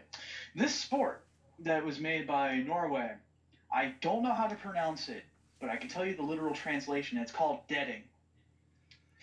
Now, this is what happens. It's a belly flopping contest that is judged by, the style of your flop, and and basically they see about how bad it could possibly hurt, and how creative your flop is.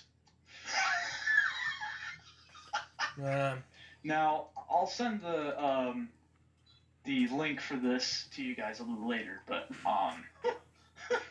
yeah, this is amazing because I've heard about this, and this is what happens. See, it's an entire sport developed around belly flopping with a frightening twist. Participants jump from a 10-meter board and keep their bodies as straight and flat as they can for as long as they can. The 10 meters, that's the high dive board. That's like 30 fucking feet. Yep. Man. Why do you think they call it deading? Dude, I want Joe to do it in like a Super Mario outfit. They would allow that. You gotta be really. You have to be. The way it's scored is that how far you can go with how straight you can keep your body for the jump, how creative your flop is, and how painful it would look. So, yeah, deading. I certainly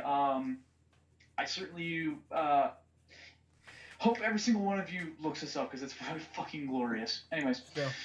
Let's move on to the next thing. All right. This happened recently. Monkey in diaper attacks Walmart employee. Man. Was it Gary? Oh, dude. Motherfucker looks like a orangutan. No, that could be me material. Oh, shit. There was something else that I had here that was related to Gary. You know something? You know why? You know why the monkey beat up a Walmart employee? Because they weren't selling any more Huggies. Oh, shit.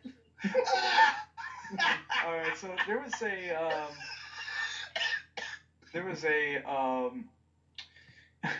diaper-wearing monkey who was photographed running around the parking lot of a Walmart in Lancaster, Ohio, and was attacking an employee. Police said the pampered primate escaped when its owner opened her RV trailer door, according to the Lancaster Eagle Gazette. Store employees' attempt to capture the monkey near the shopping cart return area was caught on tape by bystanders. Man, where's the man with the yellow hat when you need him? Yeah, right. You know what? Lucas and Joe. Lucas is the guy in the yellow hat. Joe's the. What? Oh.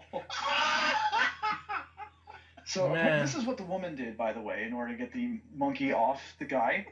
She yelled out, "Let him go! Let him go! Let him go! If he bites you, they will put him down." As in the monkey, they'll put you down. And the monkey stopped. The woman grabbed the monkey's hand, walked it back to the RV, and that was it. That was it. Yeah. So guys, don't ever get exotic pets like that because it's never a good idea. Yeah. You know, it'd be even better what the woman would have said. Get your paws off me, you damn turdy. Oh my god. Oh, fucking hell. No, I didn't mean to do that. I was looking for the Huggies. Man. This happened a while ago, but this happened here. Let me get the page up. It's taking a while. I don't know why my internet's taking a long time here. Okay, let me go by this here real quick. Florida man has the world's greatest criminal alias ever. Oh my god. Man. When police in Largo, Florida, arrested Jeffrey Forrest Poole on charges of violently resisting a police officer, the authorities made sure to list things like his age, weight, address in his police report. Officers also included an alias that Poole allegedly used in the past, and it's pretty awesome, but as well not safe for work. Ooh, they're getting kinky. Man. Let's see. Police were called to the 37-year-old suspect's home on reported domestic disturbance early Sunday morning. When the officer arrived, according to the criminal complaint, Poole exited his home and said, "I will beat every cop's ass." Then Poole raised his right fist and began to extend it towards the face in an attempt to strike me, an arresting officer wrote, according to the smoking gun. Since Poole was arrested and taken to the Pinellas County Jail, it's highly unlikely he made good on his ass-kicking promise. Poole was charged with assaulting a police officer and violently resisting a police officer. He remains behind bars in lieu of a $5,150 bail. What makes this case interesting beyond Pinellas County is one tiny detail. The criminal alias Poole was previously used, one Dick Face Johnson. Man. Johnson, oh my god. You know what? I have another good name for him to use. His first name is Dean, last name Goldberry. My. No, this is actually legitimate too. I see the Dick Face Johnson? Yes, it's actually here. Let me show you. It's actually on the criminal report. Hang on, let me show you. Oh my god. This is legitimate. I'm not even joking. Did it get sent through? Why won't it send? You guys send it through the live chat because they don't Oh accept links. I'm doing it through our chat. The group chat. Oh, It's not. all right. Let me see. I don't see it. No, that's okay. I'll take your word for it. Oh yeah, it's a legitimate thing. It's pretty great. Dick Face Johnson. That is an actual thing. Oh my god. Okay. Oh shit. Hang on. I lost the other link that I was trying to do. Okay. Woman robbed bank while babysitting kids, police say. Hey, they grew up to become Bonnie and Clyde. Yeah. Now, I want to play a game with everybody here for a moment. Is it Florida or no? Take your bets. Place your bets. Oh, I've been doing this for Georgia or no before on my Friday show, but now doing Florida or no. But this is awesome for Shane to do this. Anyway, let's continue on. Florida or no? I say yes. Because, dude, all I say no. Honestly, I say no. Well, if you said Florida, you'd be wrong. Yay! It was happened in Colorado. A Colorado woman is facing charges of robbery and child abuse after allegedly attempting to rob a bank while babysitting two kids. Rachel, of 28, was arrested Friday afternoon after police said she robbed the drive-through window of a Colorado East Bank and Trust in Severance. According to the release from the Weld County Sheriff's Office, she passed a note to her teller through the vacuum tube stating there was a man in her car who was threatening to harm her children if he didn't get money. The note said, "Do not sound the alarms. The man in the very back wants 100s and 50s. No die packs or trackers. He has a gun on my kids." Fearing lives were in danger, the teller gave the suspect $500, who drove off in a white Nissan SUV. After the robbery was reported, deputies secured the bank and canvassed the area. The vehicle matching the teller's description was discovered a short distance from the bank, according to the Coloradian. So, Investigators interviewed her and her employer and discovered she was hired to babysit two kids who had been in the back of the SUV who was used during the robbery, according to the Coloradian. These kids were unharmed during the robbery. And she told police, "I can't go back to jail." man. Oh my god. Wow. Yeah, you know why? He's got a get out of jail free card. Yeah, dude, fucking, it's just, You know what would have been the funniest thing ever? what's that? She ends up getting caught because, she's like trying to outrun the police, and she thinks she's scot-free, and the kids open up the money, and then when they open it up, boom, the die patches go Yeah, off. yeah, exactly. That's fun. Man. That is fucking mad funny. All right, I wanted to save this one for last.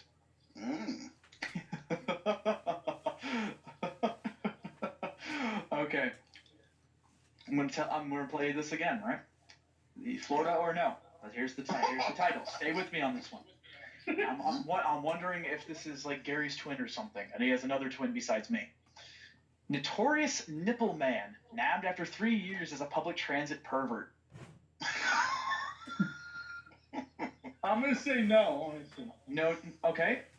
Jerome, Florida or no? Man, with him and twisting nipples, he'd be a really good DJ. He knows how to turn to. I'm gonna show you my card table. I want to say yes again. Well, if you said yes, you'd be wrong again. This happened in Kyoto, Japan, of all places. Oh, Police in Kyoto, Japan had arrested a man long suspected of fondling his nipples while leering at schoolgirls riding the subway. That's pretty messed up. oh my god, that's so what Garrett would do over there. God damn. Yeah. Man. You're like, "Tweet that nipple!" Oh my god. He'd be doing that outside. He'd be doing that outside. Toshi. Fuck. Toshihiro Fujikuma, 33, was charged last month with suspension of indecent exposure after he allegedly exposed the lower half of his body to two teenage girls while on a train. Fujikuma, a welfare caseworker in Rito City, was fired from Not his job. anymore. Was fired from his job after his arrest. Admitted to the charges, police said. He told investigators he was stressed and had sexual motivations, according to Tokyo Reporter. Well, then go beat up. He Man. was released on bail pending further investigation. Though Fujikuma, Sorry. I was saying, though Fujikuma was accused of flashing his bottom half, he was notorious all over Japan as the Nipple Man. Numerous internet photos show a man identified as Fujikuma playing with his nipples while looking at women on trains. Yeah, I see him. He actually really is. Fondling one's nipples while wearing a shirt isn't illegal in Japan, but it was disconcerting to the women who had witnessed his activities.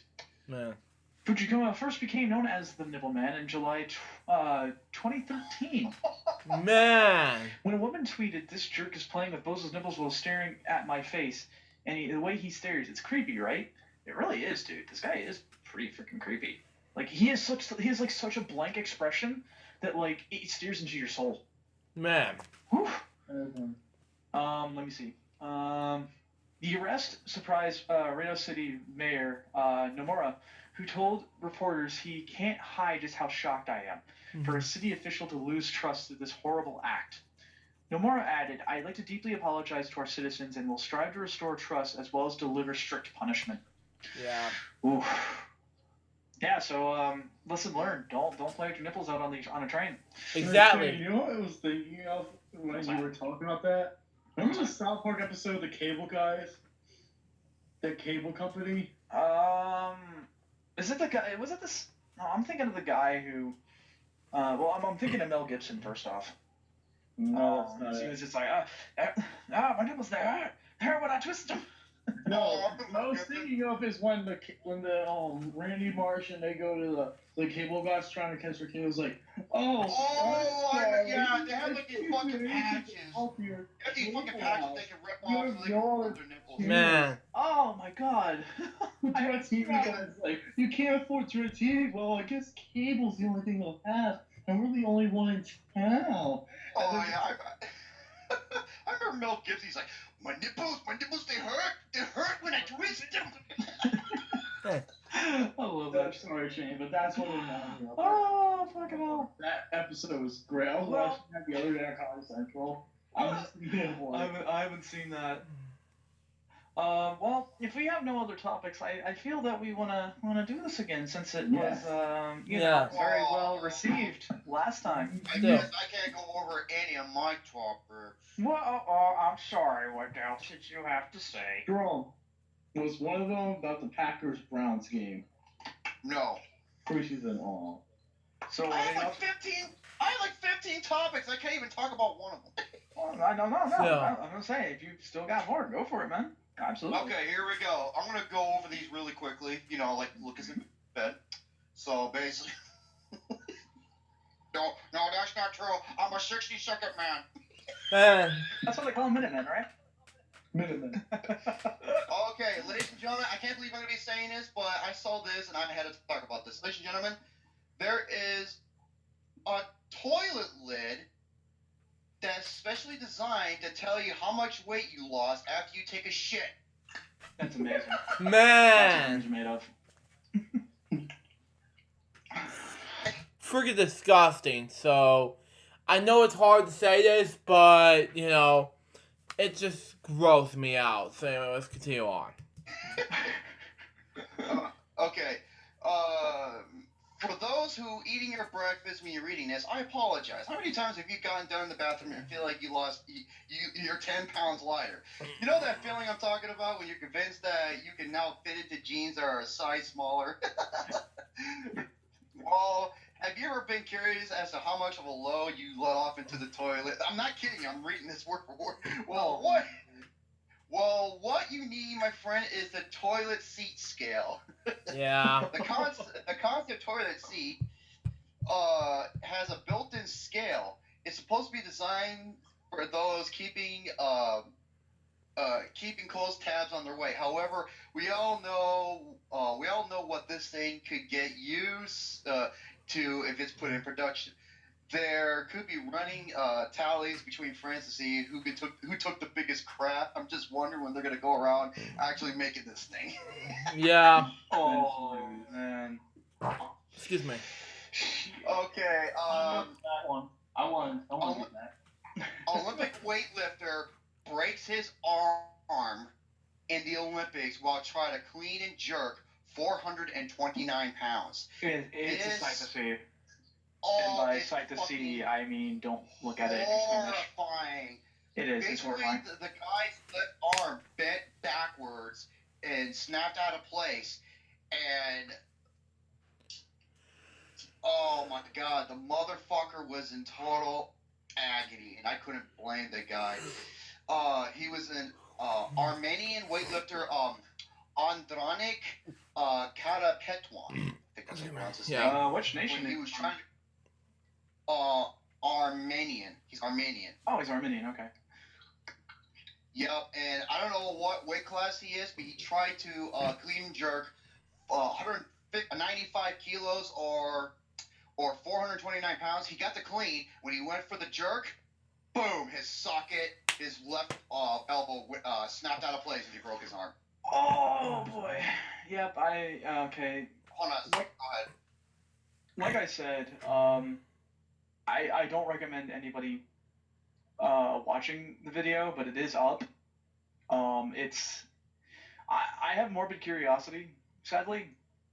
So when I saw it, I cringed so hard that like I felt just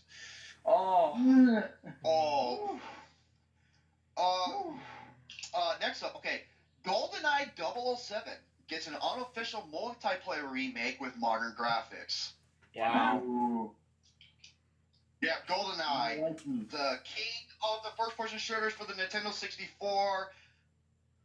The multiplayer, which is so much damn fun, is getting Oh man. a remastered version, so look out for that. Yeah. Still. Also, what else do we got here? Freedom in the 50 States. Wow. Let's talk about this one. Now, different.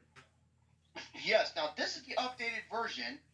Basically, come on now, computer. Don't do this to me. Thank you, asshole. All right, let me load this. Yeah, I love it when I'm trying to load up something and the website before is just being a bitch to me. Ah, dude, I know the feeling. Yeah. Alrighty, this is the newest version. Now, anybody in the chat who wants to know what... Oh my god, I did not want to load this fucking link up, you piece of fucking ass. If you want to know what state is ranked, let me know in the live chat and I'll give you the name immediately. So, here are the rankings.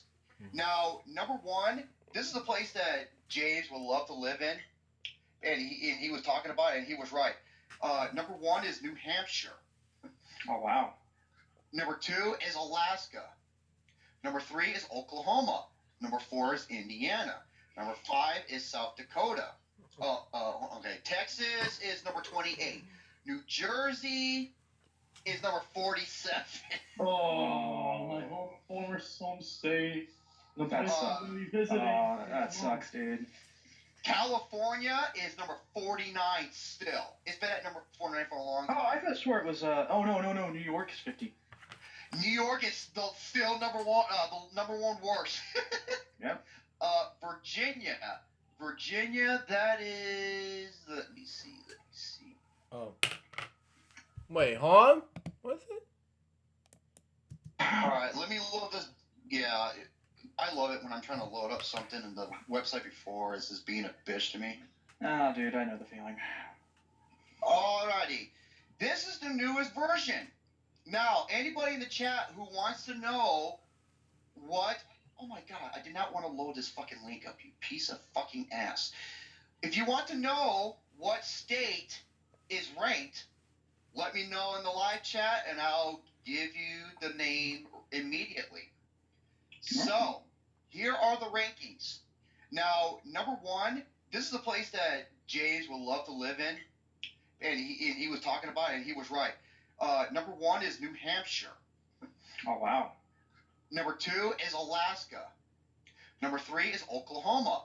Number four is Indiana. Number five is South Dakota. Okay. Texas is number 28. New Jersey is number 47.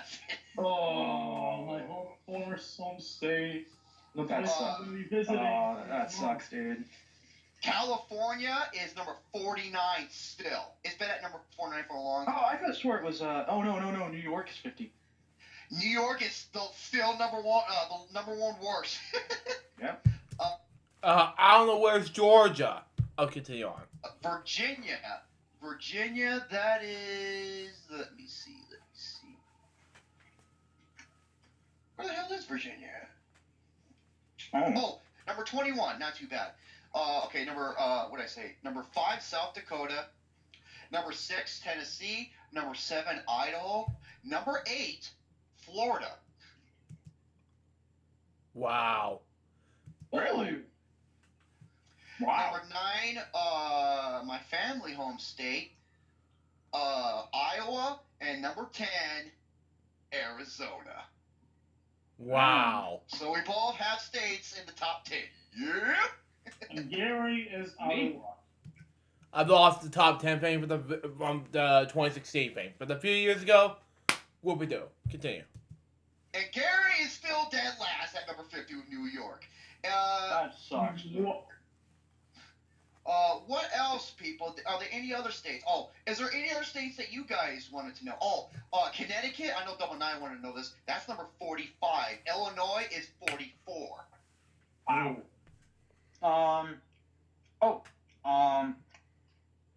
Washington State. Oh, Washington. 32. It's like right in the middle. Right in the middle. Wow. Shane, the Pimp Daddy of Pima County's former home state, Texas. Hawaii is number 48. The top 5 worst hasn't changed at all. Damn. Man. Yeah, Maryland, New Jersey, Hawaii, California, and New York are the worst free states. And number 1 is New Hampshire, and rightfully so, because that is a great state. So there you have it. There's your top. There's like some of the other ones. You go to freedom in the number 50 states, no spaces.org, to check out the uploaded states. So next one. Oh yeah, did you hear about Seth Rollins when he was cutting a promo on Raw? A fucking wrestling fan ran in to confront him, and Seth Rollins just looked at him while he was cutting a promo, and he just pushed him down. And then the security got him, and Seth Rollins just played along with it, and it was funny as shit. Mm-hmm. Oh, and here's another thing. Red Dead Redemption 2, arguably the most anticipated game of all time for this generation, is rumored to have 2 protagonists in the game. Mm-hmm. Ooh. This is all rumors and speculation, but I think it's coming, dude. I really think it's coming. Mm-hmm. So, who knows if that could be true or not? What's another one here? Oh, Ivana Trump. Oh my god. Ivana Trump. She's pretty hot, not gonna lie. No, dude, she is one of the most beautiful women in the world. I can definitely agree with that. But you can't fix She is. No, and you know what she said? She quoted Jack Nicholson's The Departed character in the worst way, and let me explain. Because, okay, now this website wants to be a dickhead to me. Come on, let me scroll down. Come on, let me scroll down, you son of a bitch. Come on, let me scroll down. There we go. She said this. Okay, Okay, now I scroll down way too much. It does this shit where it's buffering still, because it's one of those fucking, like, article websites. Okay, I don't want to be a product of my environment. I want my environment to be a product of me. And then she quoted this from Ivanka quoted this from Jack Nicholson, and she says wise words. However, that's not what he says when Jack Nicholson was playing Frank Costello, which is based off of the East Coast Mafia guy. What's his name? Johnny Depp played him. I can't remember. James Whitley. There, it's based off of him. And this is what the entire thing says, or his monologue. I don't want to be a product of my environment. I want my environment to be a product of me. Years ago, we had the church. That was the only way of saying we had each other. The Knights of Columbus were real head breakers. True guineas. Now, I'm quoting this word for word. They took over their piece of the city. 20 years after an Irishman couldn't get a fucking job, we had the presidency, may he rest in peace. That's what the ninjas, it says not ninjas though, that's what the ninjas don't realize. If I got one thing against the black chappies, it's this. No one gives it to you, you have to take it. Why would Ivana Trump quote this? Still. That's ridiculous, dude. I should quote the first sentence, but that leads up to all of this. What an idiot! Still. Man, I don't know. Fucking dumb blonde bitch. You know why she stopped eating pickles? She couldn't get her head out of the fucking jar. Alright. Oh, man. Oh my About god. the Scarface remake, there has been talks of a director who's going to be on the director's chair, and that is Antoine Fuqua. And Antoine Fuqua, known for doing Training Day, Southpaw, Olympus Has Fallen, The Equalizer, and so on. I am against this remake because why remake a remake? Yes. Completely great idea. No sense. Oh my god, this is the best comment ever. I'm gonna type it out to you guys on this thing. Okay. Oh, Nintendo. Okay, you want to know? Thank you, Pepsi. Here's why Nintendo are douchebags. Nintendo takes down Nintendo Power Collection from the Internet Archive after noticing it. Yeah, this sucks. That's really Fucking sucks. douchebags. I think you're trying to say Ivanka Romy. Okay, and the last one I have to talk about, I went through most of these really quick, but I'll say the 5 things the DC movie universe does better than Marvel article on another time, because we'll get more in depth. Now, here we go, folks. I saw this. This is an oldie but goodie. A man spites whining child by buying all the pies at Burger King. Now, let me make a note of this, by the way, for you. This is an old story. However, it's still absolutely brilliant. Please continue. Okay. Everyone has experienced an unruly child in a public place, but one man was so fed up by a child whining nearby that he took matters into his own hands to get revenge. Yeah, for me, it's called a baseball bat. Still. Oh man. Yeah, you ever seen season 6 finale of The Walking Dead? That's all I am going to say. The man who shared his story on Reddit said he was in a long line at Burger King when his mother and child had gotten in line behind him. The child, he said, was acting up for a moment. He arrived at the fast food chain. Man. The kid's out of control, screaming, punching the mother, throwing around a game, but whatever he didn't do right in the time. Yeah, still. So, the mother didn't seem to pay any attention to him and continued yelling, I want a fucking pie. After 5 minutes on the line with these people behind me, I had gone from a headache to a full-on migraine. My god. So, yeah, Faye's like, you get the best. Hey, Faye, you know I was messing around with that toy. You know that, right? Okay, she put the doc that. I'm just like, I was just messing around. The man explained that he tried to get the mother to take her child out of the line, but she didn't respond. So what did he do? He literally bought every single pie Burger King had in store. All 23 of them. Yep, this actually happened. Man. Moments later, the woman, the mom, was so pissed. She was yelling, like, who bought all the pies? And the individual who did this, the cashier pointed at the guy who bought all the pies, and what did the guy do? The woman was staring at him with, like, a death look. And he stood there, took out one of the pies, and slowly ate it right in front of her face, and then he turned around and walked out of the door. Oh my god. You are a god among gods. You are the Alpha and the Omega. This guy needs his own red carpet. You know what I was gonna say? Was that as the old saying goes, not all heroes wear capes.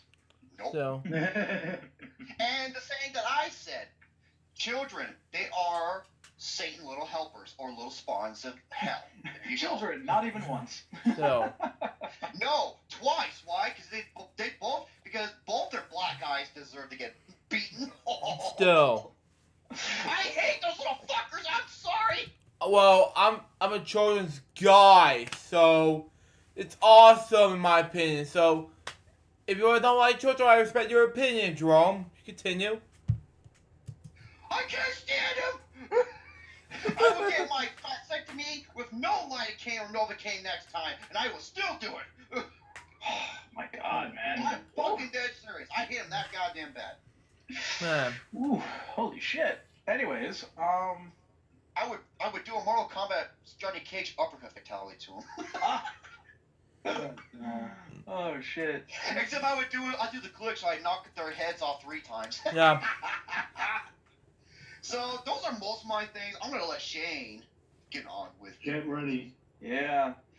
So, you guys mentioned about after the last episode ended about how much you enjoyed the last segment we had before. Mhm. And it makes me very happy to hear that because I took a bit of time out in order to make this work, right? Yeah. Uh-huh. And honestly, I'm very happy that all of you enjoyed it, and I'm hoping to truly make it its own thing someday, but for right now, we're gonna stick it to this show for right now. Are you guys up for another round? Yes, I am. Oh. And no, Joe, we're not talking about beer, so calm your baloney tits. Yep, for those who are now just joining us in Pain and Gain for the first time, maybe if you were watching the playback, I am talking none other than Don't Get Me Started. Man. I'm sorry, I got a really bad cough there. No, the Emperor was getting his prostate checked. Man. He's sitting there, he's bent over like, do it. Yeah, it was little Anakin. Hey Jerome, Shane, read the group chat. What's this? What's this? Well, let me look at Okay. Okay, I don't even know wrestling. That's funny. Oh, Undisputed Sarcasm is the fucking best, man. He is. He is awesome. He was the best thing about PG Kills WWE, and after he left, that thing died. Alright, go ahead. Alright. I just had to. Alright, gents. Time for another round. Alright, so. Let's all pick a number between 1 and 10. I can't count over 5. Well, I can. No, yes. Yes, 2 plus 2 equals potato. What?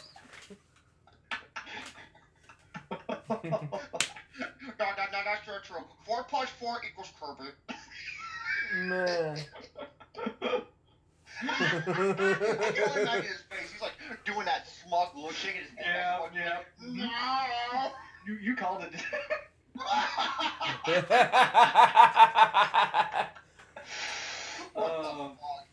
Anyways, Okay, go ahead. so everybody, between 1 and 10. 4. 4? 6, like LeBron James. I picked 2.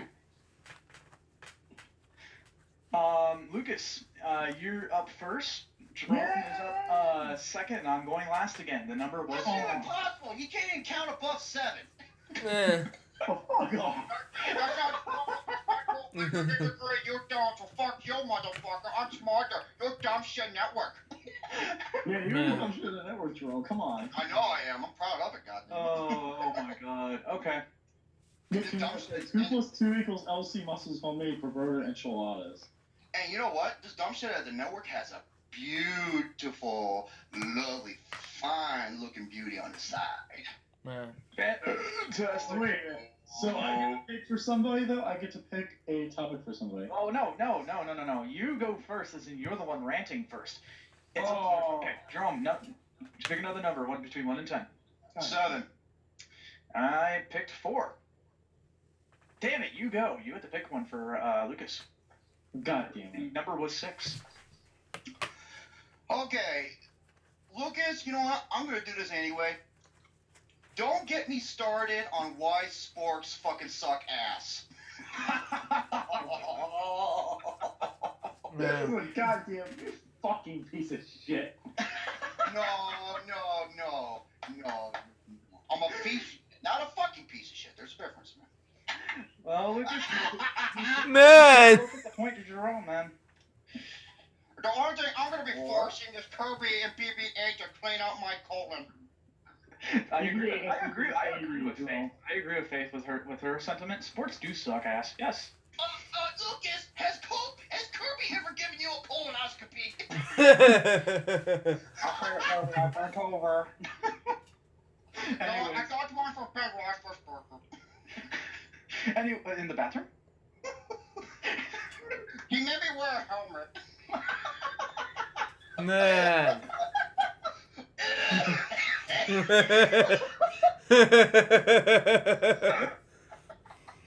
me a helmet so that I don't go retarded when he hits me from behind. My head doesn't bump against the wall. Man. Oh no! Okay, you know what? I'm going to twist this, but you know what? I'm going to improv this, but you know what? Don't get me started on why sports suck ass. Especially 2 sports in particular. Curling and more. Do you need some time? Do you need a moment? No, curling. You know what? It's funny that you mentioned curling because it's a weightlifting exercise. Yeah. No, not that curling drum. No, not that, you motherfucker! Oh, speaking of people that suck my ass, hey, Gary's here. Welcome, Gary. All right, so All right, don't get me started on why sports sucks ass, especially 2 sports in particular: curling and golf. Curling is a sport where you pretty much just slide on ice and you throw a giant puck around, and then some guy has to freaking brush everything. Seriously, can this sport be played outside? No, it cannot. That's why it sucks ass so much. Because seriously, who wants to watch curling matches that last over 4.5 hours long? Curling literally. here's the thing. Really any Here's the thing, Lucas. Lucas, I said sports, not any sport in particular. I have plenty of sports. I am doing sports. you got 45 seconds have passed, my friend. I did Go 2 ahead. sports. So you said 2. You said sports. So I said number. You didn't say the number of sports. Okay, I'll give you that. Yeah, I was gonna say he kind of got you there. Yeah, he did. Yeah, what's your dumb shit now, motherfucker? Please continue before you run out. No. He's got 40 seconds. He's still got another 220. It's literally a sport that takes absolutely no athleticism whatsoever. Literally, anybody can be curling. Anybody can be a curling master, including you, Jerome. You can be a curling master if you train 5 minutes a day on 25 minutes a day for 1 year straight. You could be a curling master. Literally, that's all. I know you could because you like getting on your knees. Yeah, pretty much. I know you like getting on your knees for that sheet milk, so. Hey man, she looks like a chicken. I'm getting some. Yeah. Anyway, though, curling is definitely something that I don't even get why it's part of the Winter Sports Olympics. Just please remove it, because it's literally a sport that no one other than Canada and the other sports care about. Is there a really good curling team in the United States? No. Because who cares about curling in the United States? And for golf, okay, golf is definitely something that sucks ass because literally Son of a bitch. 4 freaking days. All you do literally in golf is just hit a ball around, walk to the next hole, or the ball course, hit a ball around, and continue to do that until you get it into a hole. And literally, if you're not good at golf, this game will make you go insane. Literally, trust me, I've seen people actually lose their mind over golf because golf is literally one sport that you really, really do not want to get yourself really into because if you try to get yourself involved with money with golf, you are going to have a bad time. But you can build a lot of endurance because you know how much fucking walking you do in golf? Yeah, man. Mm-hmm. Yeah, you do a lot of endurance in golf. Well, you do a lot of walking in golf, but it's not like the best sport in the world, though. It's not like going to make you the fittest athlete in the world. There are people that are over to play golf. That's a good thing. Was that it? Golf is definitely a sport that sucks ass because even though you can have a lot of fun with it. I respect your opinion on golf, but let's continue on. In the end, unless you're going to go professional, what's the real point of it? And you're not trying to get any money, and it does cost a lot of money. Time. All right. I'm actually impressed about the length that you went on, but I see what you did there, you sneaky little shit. And just for that, I have to give you the point. Just for I that. literally bent the rules to my favor, so I didn't have to. Man, that's clever thinking, dude. I bent the rule just like I bent Baby A up my colon. What do you say, Jerome? Do you give him the point? Man, I'm split, to be honest with you. Because, okay, there's a couple things that he said that makes no sense. Because he's the only Canada does curling, and yet it's an Olympic sport. Canada's like only cares about it. If no one cared about it, then why is it an Olympic sport where so many other countries do it? Yeah. True. I don't see many people in the United States. Have you seen many people talk about curling? Honestly, just say honestly, do you really people here? Well, curling is pretty much shuffleboard on ice. That's exactly what it is. Yeah. Like, I don't get. And it's fun. I can't give him the point. Because those two. Because think about it, he said why they suck, and he said it sucks because no one plays them, but yet it's an Olympic sport. And golf, the shit does cost money, but you know how much money you can make in golf, even if you don't even finish top 10? That's true. You got a point. All right. So I can't. Since we're stuck at a impasse here, Jerome, pick a number between 1 and 10. 8. I pick 4. It was 3. Lucas gets the point. Yay! Fuck! Yeah, Trey, how many Don't worry, Jerome. I got a topic for you. Don't worry, motherfucker. That's okay because I don't even know what the number comes after 3. Is it quattro? Don't worry, Jerome. I got a good topic for you, buddy. Don't worry. All right. Okay, Lucas. Between 1 and 10. 5. 5. I pick 8. 1. Son of a bitch. All right, Lucas. Oh. Damn it! I have not been able to get anything. I have to get Jerome a topic. Yep. Oh boy, ladies and gentlemen, this is the best topic. I think I'm going to stump Jerome completely. Jerome. And what is it about physics or some bullshit? No, it actually is about something you care about. Don't get me started on why deadlifts are the best exercise ever. Oh shit! He's kind of got you there, dude. Turnabout's fair play. Man. Don't get me started on deadlifts and why they are one of the best exercises.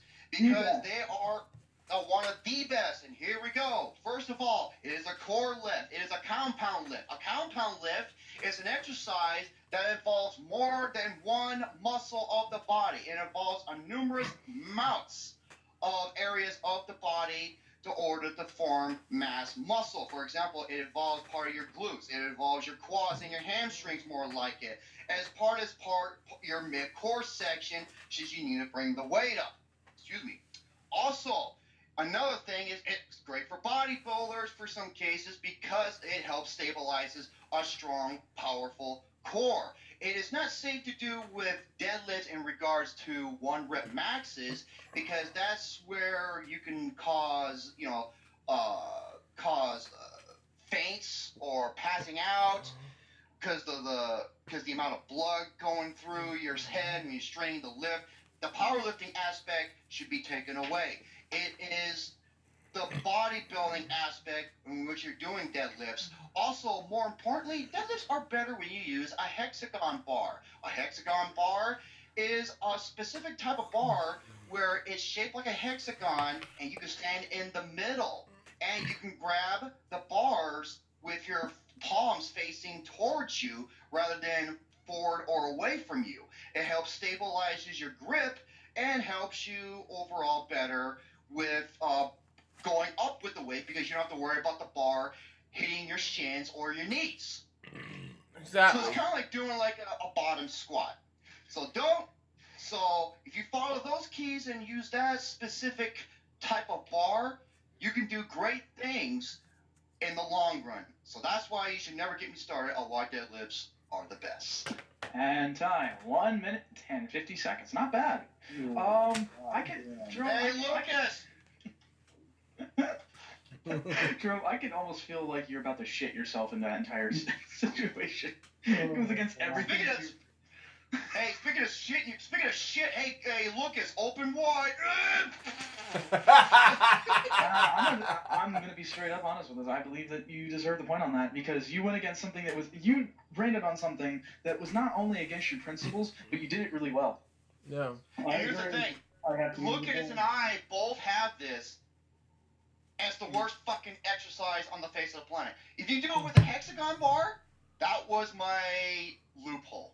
Yeah. That makes sense. As I did react to it on episode 201, if you didn't get to the past eligible react episodes, you're in bad luck. Continue. Okay. Hey Lucas, you wonder why I got bigger muscles than you? Oh, spooge all over your face, looking up like frosting. Man. Oh man. Nice. I'm actually surprised you did, man. I just said Torian, when Kirby checks off your face, does it taste like strawberry?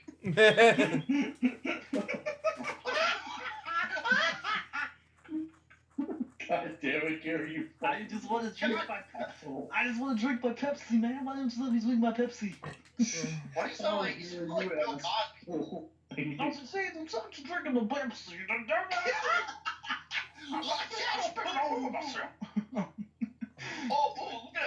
Look at that fine chick over there. Okay, so guys, since it's now my turn, pick a number between 1 and 10.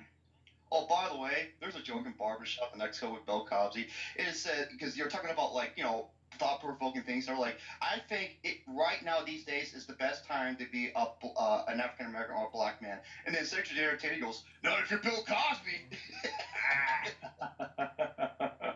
Funny shit. All right, 1 to 10? 2. I'm going to go low. 2. Lucas? Pick carefully. 7. Use your stick. All right. 7. Jerome gets it. It's number 1. Is the. Oh shit! I'm ready. My body's ready. Good day, Hyman County. My body is ready. Yeah. My body's ready. That's funny because that's what Alex said when I was promoting Panic Game 53. Oh yeah. I know what he was referencing to. It's glorious. Okay, Shane. Oh no. Man, I had one for Lucas that was fucking perfect. No, well, one of them, but he threw that plan out the fucking window. Don't get me. I didn't do it that time. I swear to God. That was definitely me. Yeah, exactly. Sorry, Kirby came out of my board and said hello. See, that time was me. Alright, don't get. Okay. This is one that Past Man thought of, and I want you to do it, Shane. Don't get me started on toilet paper. Oh, so now it's about passed down to me. Thank you. I appreciate that. Oh. You know what? You should never get me started on toilet paper. You see, when you ever go to the store and you want to go ahead and buy some good old-fashioned toilet paper, sometimes you're just not even sure what's going to stick. Quite literally, as a matter of fact. See, you go out there and you were like, oh man, I don't have a lot of money to my name because I'm a broke college student. I'm going to buy this 2-ply that's only worth $1. It should be great. Until it feels like scores of sandpaper going through your asshole. And see, that's the problem with that too, is that whenever you have all that shit going on, oh man, you might as well just pray that and pray to the porcelain gods about what's about to happen to you, because I think you'd even take sometimes in those cases you would actually take you know the little tube, the cardboard tube, you'd probably take that over the coarse sandpaper toilet paper. Man. Good point. And see, and the thing is too, even at some points it gets so bad to the point where it's almost like getting peanut butter stuck in a shag carpet. Oh. And see, that's the problem. And why can't they make toilet paper that actually freaking works, right? You have to go out and spend like nearly 20s and 50s on freaking toilet paper that only lasts you so long because you got shit so bad.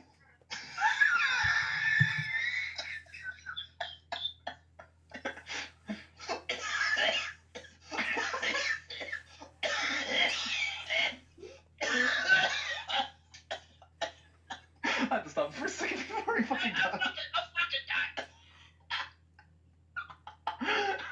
Oh my gosh. Yeah, you remember those Charmin Ultra commercials with those fucking bears when they're taking a shit in the woods?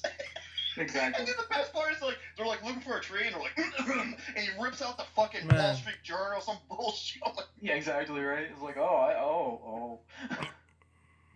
Like, oh shit. Anyway, back to what I'm saying. And that's the thing. Sometimes you just want to have Taco Bell and just have the biggest fucking diarrhea, and at the same time, you just like, oh man, I wish this toilet paper worked. And you keep going through ply after ply after ply until it finally actually works after an hour later. I mean, why can't they just make toilet paper that actually works? And it is very inexpensive. Yeah, That's why you still. should never, ever get me started on toilet paper. Point, please. Damn. God, man, that was great. Wow. Just You guys still hear me? Yes, I can still hear you. hey, can you guys stop here? Alright, give me a second here. Oh, go ahead, Lucas, you first. Please go first. You're getting the point, Shane. That was one of the best ones I've ever freaking seen. I'm just... Hey, thank you. Hold on, give me a second here. Keep talking, Lucas. Keep talking. No, that was pretty much all I have to say, though, pretty much. I don't get how you could make a brand that's toilet paper that much funnier. You did it, man. So you Yeah, did. man, I tried. I think my description of the descriptor that I made about the peanut butter and the shag carpet. That was gross. Oh, yeah. You actually, like... Hold on a minute. You like... What do you... But like, can you imagine you just sitting there, you know, you're like Lucas, he's like, oh, I got the bubbly, oh no, oh, I got the, Man. Yes, exactly.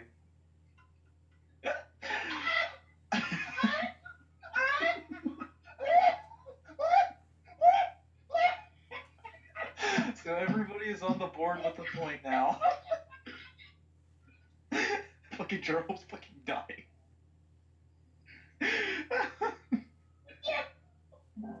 Man.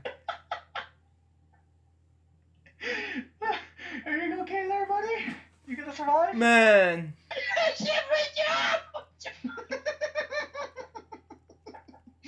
Wait, Pepsi says, what are you, Ron Simmons, Lucas? When he says, oh yeah, Ron Simmons. So, Jerome, do you think I deserve the point? Deserve the point? You deserve to get a blowjob from me.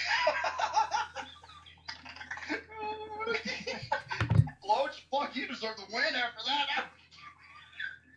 that. Well, all right, the point. Everyone's on the board with the point now. Oh my god, I'm having so fucking hard. I'm farting like a motherfucker, especially after I had that chicken. I had that chicken quesadilla, man. I'm just fucking farting. Man. I feel like I'm doing the ab crunch or some shit. Oh Man. All right, so. Oh god, I just fucking fart. Man, I fart like a motherfucker. I can't help it, man. You know, I want one of those fucking 22 targets that's like that fart though. Oh yeah. All right, Lucas. That's what happens when I ate vanilla pudding. Lucas's turn. Man. All right, Jerome picking up Oh, 1 and 10. Oh. Okay. Number 9. 5. Son of a bitch. 8. What is it? 8. Oh. Damn it! I can't seem to get any of my. Go. Just do your thing. Now this is for Lucas. Yeah, it's for Lucas. Lucas, okay, this is the topic I talked about last week, and I'm going to do it now to him just to rub it in. I can go with a couple ones. Okay, Lucas, don't get me started as to why Poolander 2 is a massive piece of shit. Okay, I can go pretty well with this one. Oh, all right. Especially the moose scene. Oh, you son of a bitch. Yeah, that's right, motherfucker. I'm going there, yes. You fucking stinking ass colostomy bag. Fine. Gas, You know dude. what? I'll do it. Don't get me started on why Zoolander 2 is a piece of shit movie. This movie has no likability compared to the original film. The original film had great acting, great jokes, and a great villain with definitely a well-timed plot. This movie has a clusterfuck and pretty much all over the place. Pretty much all the characters really have no likability at all. Especially one of the scenes that got me cringing the most is when Will Smith is in that head cage and he starts kissing like Wait, Will Smith? Yeah, that literally Wait, Will Smith? made me cringe. I'm sorry. Pretty much the whole reason why Poolander 2 was nowhere near as good as the first one is because it was a big financial failure and it did not have the best parts of the original. Even though the cameos tried to do some things, they were not that good compared to the original film. The original film had much more likability. The original film had much more charisma compared to this one. This felt like a generic sequel adding a character that really no one cared about, and pretty much Poolander 2 really did not live up to the expectations of the original. No. Poolander 2 did have the move scene, even though a lot of people hated it.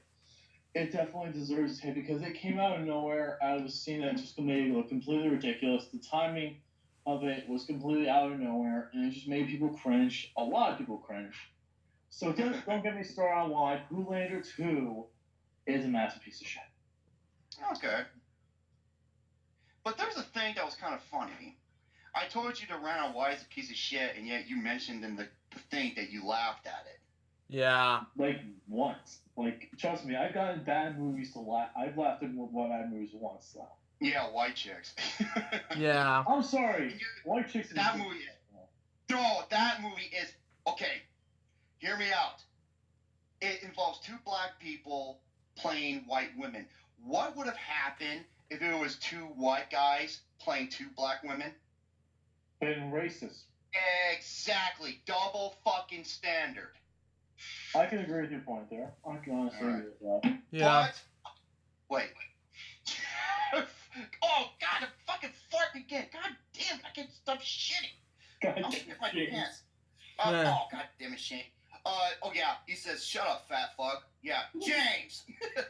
The goddamn troll, the emperor. Hey, man, kudos to James, man. I think his newborn, is a few months old. He's growing up really fast. Yep. Growing really fast. Yep. Good father, James the Emperor. Good Father guy. of the Year. Father of the Year award. Mhm. Yeah, him and his wife Joanna, man, good folk. Yeah, Joanna, she looks like Serena Williams, dude. She is fucking gorgeous, man. Man. You know what he's gonna say? He's like, what? You're trying to...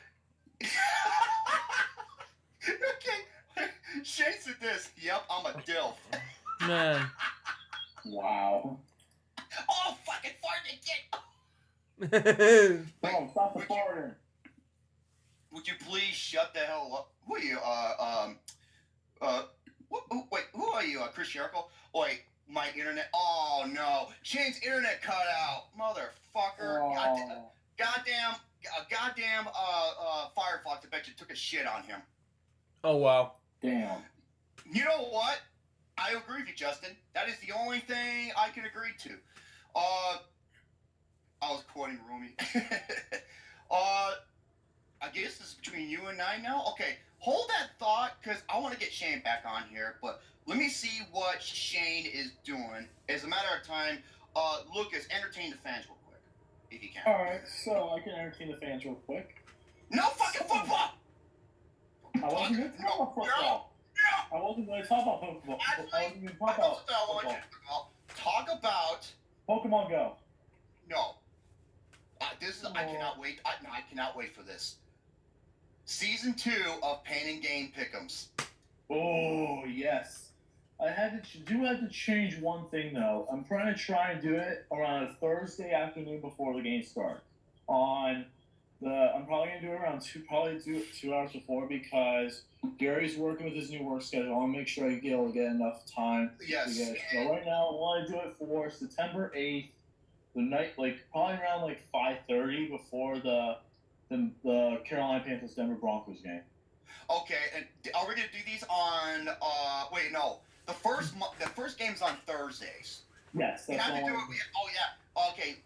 Gary, I think he has off Thursday, Friday, and Saturday. Yes. Yeah. Okay. Yeah. In case you don't know, folks, Pain and Gain Pick'ems involves this was something that Lucas and Alex have been doing before I even showed up.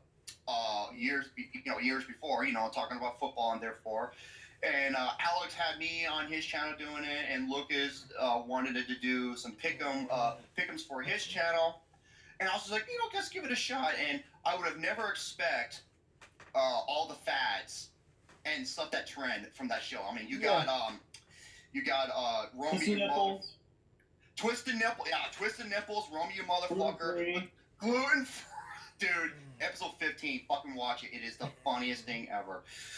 Especially when I came up, because I got done doing the best and worst with Alex, and I went through the worst, and I was losing my mind. Yeah. I know there's more.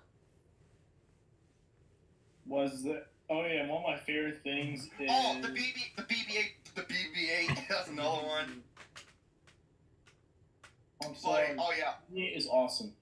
I don't care Oh, what. dude, he was my favorite character of the year last year. Love him. Absolutely love him. How awesome he is. And not only that, I mean, another trend. The Steelers are going to win 65-2. My God. Because Lucas in one game against the Bengals, he said they're going to win 60-something to something. We all like, wait, what? And the Bengals won.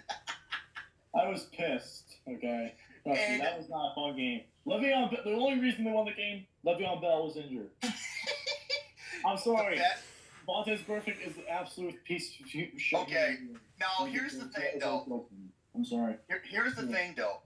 Now, in the Pain and Gain Pick'ems, when it came to Lucas and the Steelers, every fucking week he picked the Steelers to win. Oh, I'm sorry, though. I have faith in my team. Now, and you probably think, well, what about you? Favorites in the majority of the games. But I was like, what about you in the Packers, Jerome? But here's the thing. There were some games where I wasn't sure who was going to win. Yeah. And when it came to the Vikings, fuck them. That's Lucas's favorite. When I know that the Vikings are going to win or something, the Packers lose, and I just sit there, have that death stare going on. Man. So, yes, this involves... Oh, fuck. Okay, Shane told me that's it. There isn't anything I can do. So, folks, I am terribly sorry for the technical difficulties on Shane's end. Sometimes his router or Firefox or his internet in general can just fucking crap out on him. It kind of happened to me a couple weeks ago. So, I wanted to talk about the Pain and Gain Pick'ems because that's coming up right around the corner. And this involves, of course, you got LC Muscles Lucas, You got yours truly, Romy Boy Jerome. You got Mr. Garrison. You got Mr. Garrison. Yeah. You got. We'll be trying to get another member on there, a brand new member, Yes. Mr. Tiny Tim. I'm gonna try and get him on. I'm gonna try and get him on. My name is Tiny Tim. I may be tiny, but I sure has got talent, and you can't teach that. Call him Tiny Tim. And, oh yeah, and then you got, my name's Steve Charisma. I'm from Baltimore. I love the Ravens. Man. Oh, I fucking love Steve Charisma. Steve Charisma, of course, is the lovely Mama K's son. He's a good kid. You got Alexander. And might get Tiny Tim because he is a massive Dallas Cowboys fan. And it's funny because each one of us on the... Oh, and... my name's Luke Newcomb. Blow it out your ass. Luke Newcomb, who was also a big contributor of the show. And each one of us have their own sports teams, you know, minus Steve Charisma and Luke Newcomb. They're both Baltimore Ravens. Lucas, of course, is the Pittsburgh Steel Dildos. No, they're not the Steel Duels. No, that's not true. That's true. No, my mom used to call them the swipers. Man. The Pittsburgh swipers. Well, you know, because they always swipe. And you know why? She was a huge fan growing up. She loves Terry Bradshaw and those Steelers. Terry Bradshaw. That was the team she grew up with. So, and you got Alexander the Great. He loves the Miami Dolphins. You got me with the Green Bay Packers. You got Gary with the Buffalo the Buffalo Bills. And then you got Steve Charisma and Luke Newcomb with the Baltimore Ravens. And Tiny Tim with the Dallas Cowboys. Mm-hmm. And I'm not missing no one, am I? Because I Dallas sucker. So I think we should end the show there due to the fact that he just started. Had one of his phones knock out his internet, unfortunately. Yeah, the fucking white bear's gonna come out of him and just pink smack the shit out of that bitch. Pretty much. Why? Why was she told twice? Why did she have two black eyes? She was told more than once. No. That is so bad. I apologize. That is awful. No, she smacked her on the ass. So I guess that will wrap it up for Pain and Gain 53. Lucas, go ahead, do your final intro. Alright guys, thank you all for watching the Pain and Gain podcast, episode number 53. This was an excellent episode. I think, unfortunately, we did not have the best, and unfortunately, but I want to get your opinion on something, Jerome. Did I win that point or not? I'm going to ask Shane about this. No, you did win it before. Okay, so I did win the point. Okay, so because they did because we were split, so we did a 1 through 10, and you end up getting the point. What about the Zoolander one? That's what I wanted to know. I'll give it to you. Why not? Yay! I'm gonna ask Shane real quick just to make sure. Yay! I got it. Why? Because I'm dumb as fuck. Look at this. These are shoulders. These are shoulder muscles. Shoulders. Look at that. About as big as your fucking melon head. Well, that's pretty much all we have for the Pain Game podcast. Unfortunately, I wish Shane back to Pimp Daddy of Honda County to say his final words, but unfortunately, he has to deal with his women knocking out his internet, and he's probably giving them a stern lecture. That's all I gotta say. So, Jerome, say goodbye for everybody, and.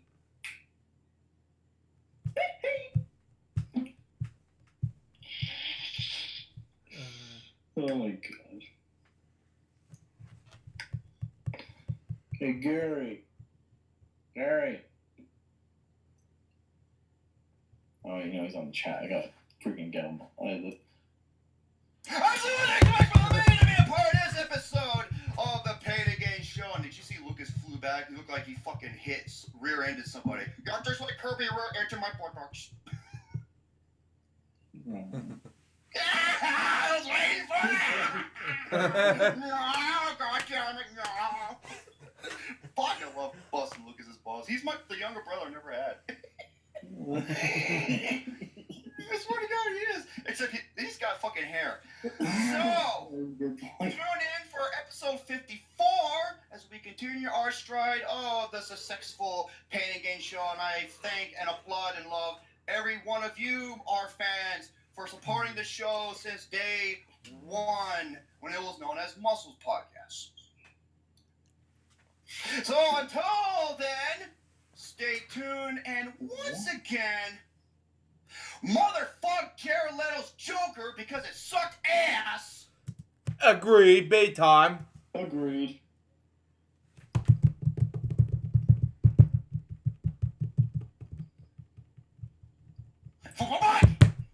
And also one more, I want to give a big motherfucking fuck you to the directors of Sausage Party for your bullshit with the animation team.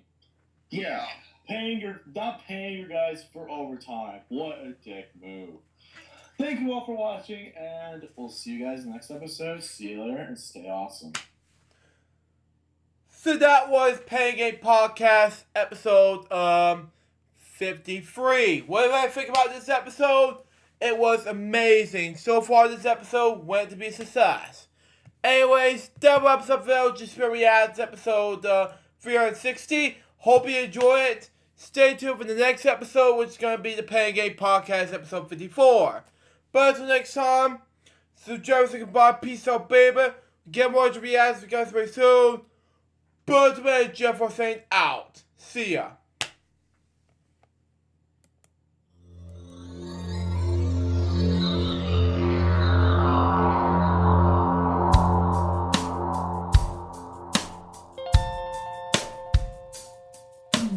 Given unto me this life I'll never take for granted, and given all the time I failed to really understand it, I never sought to meet the maker of reality, the one who gave the life that which is always happening, but I tried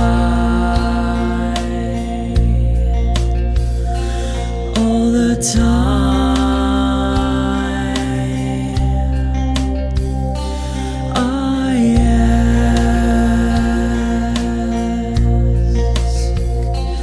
I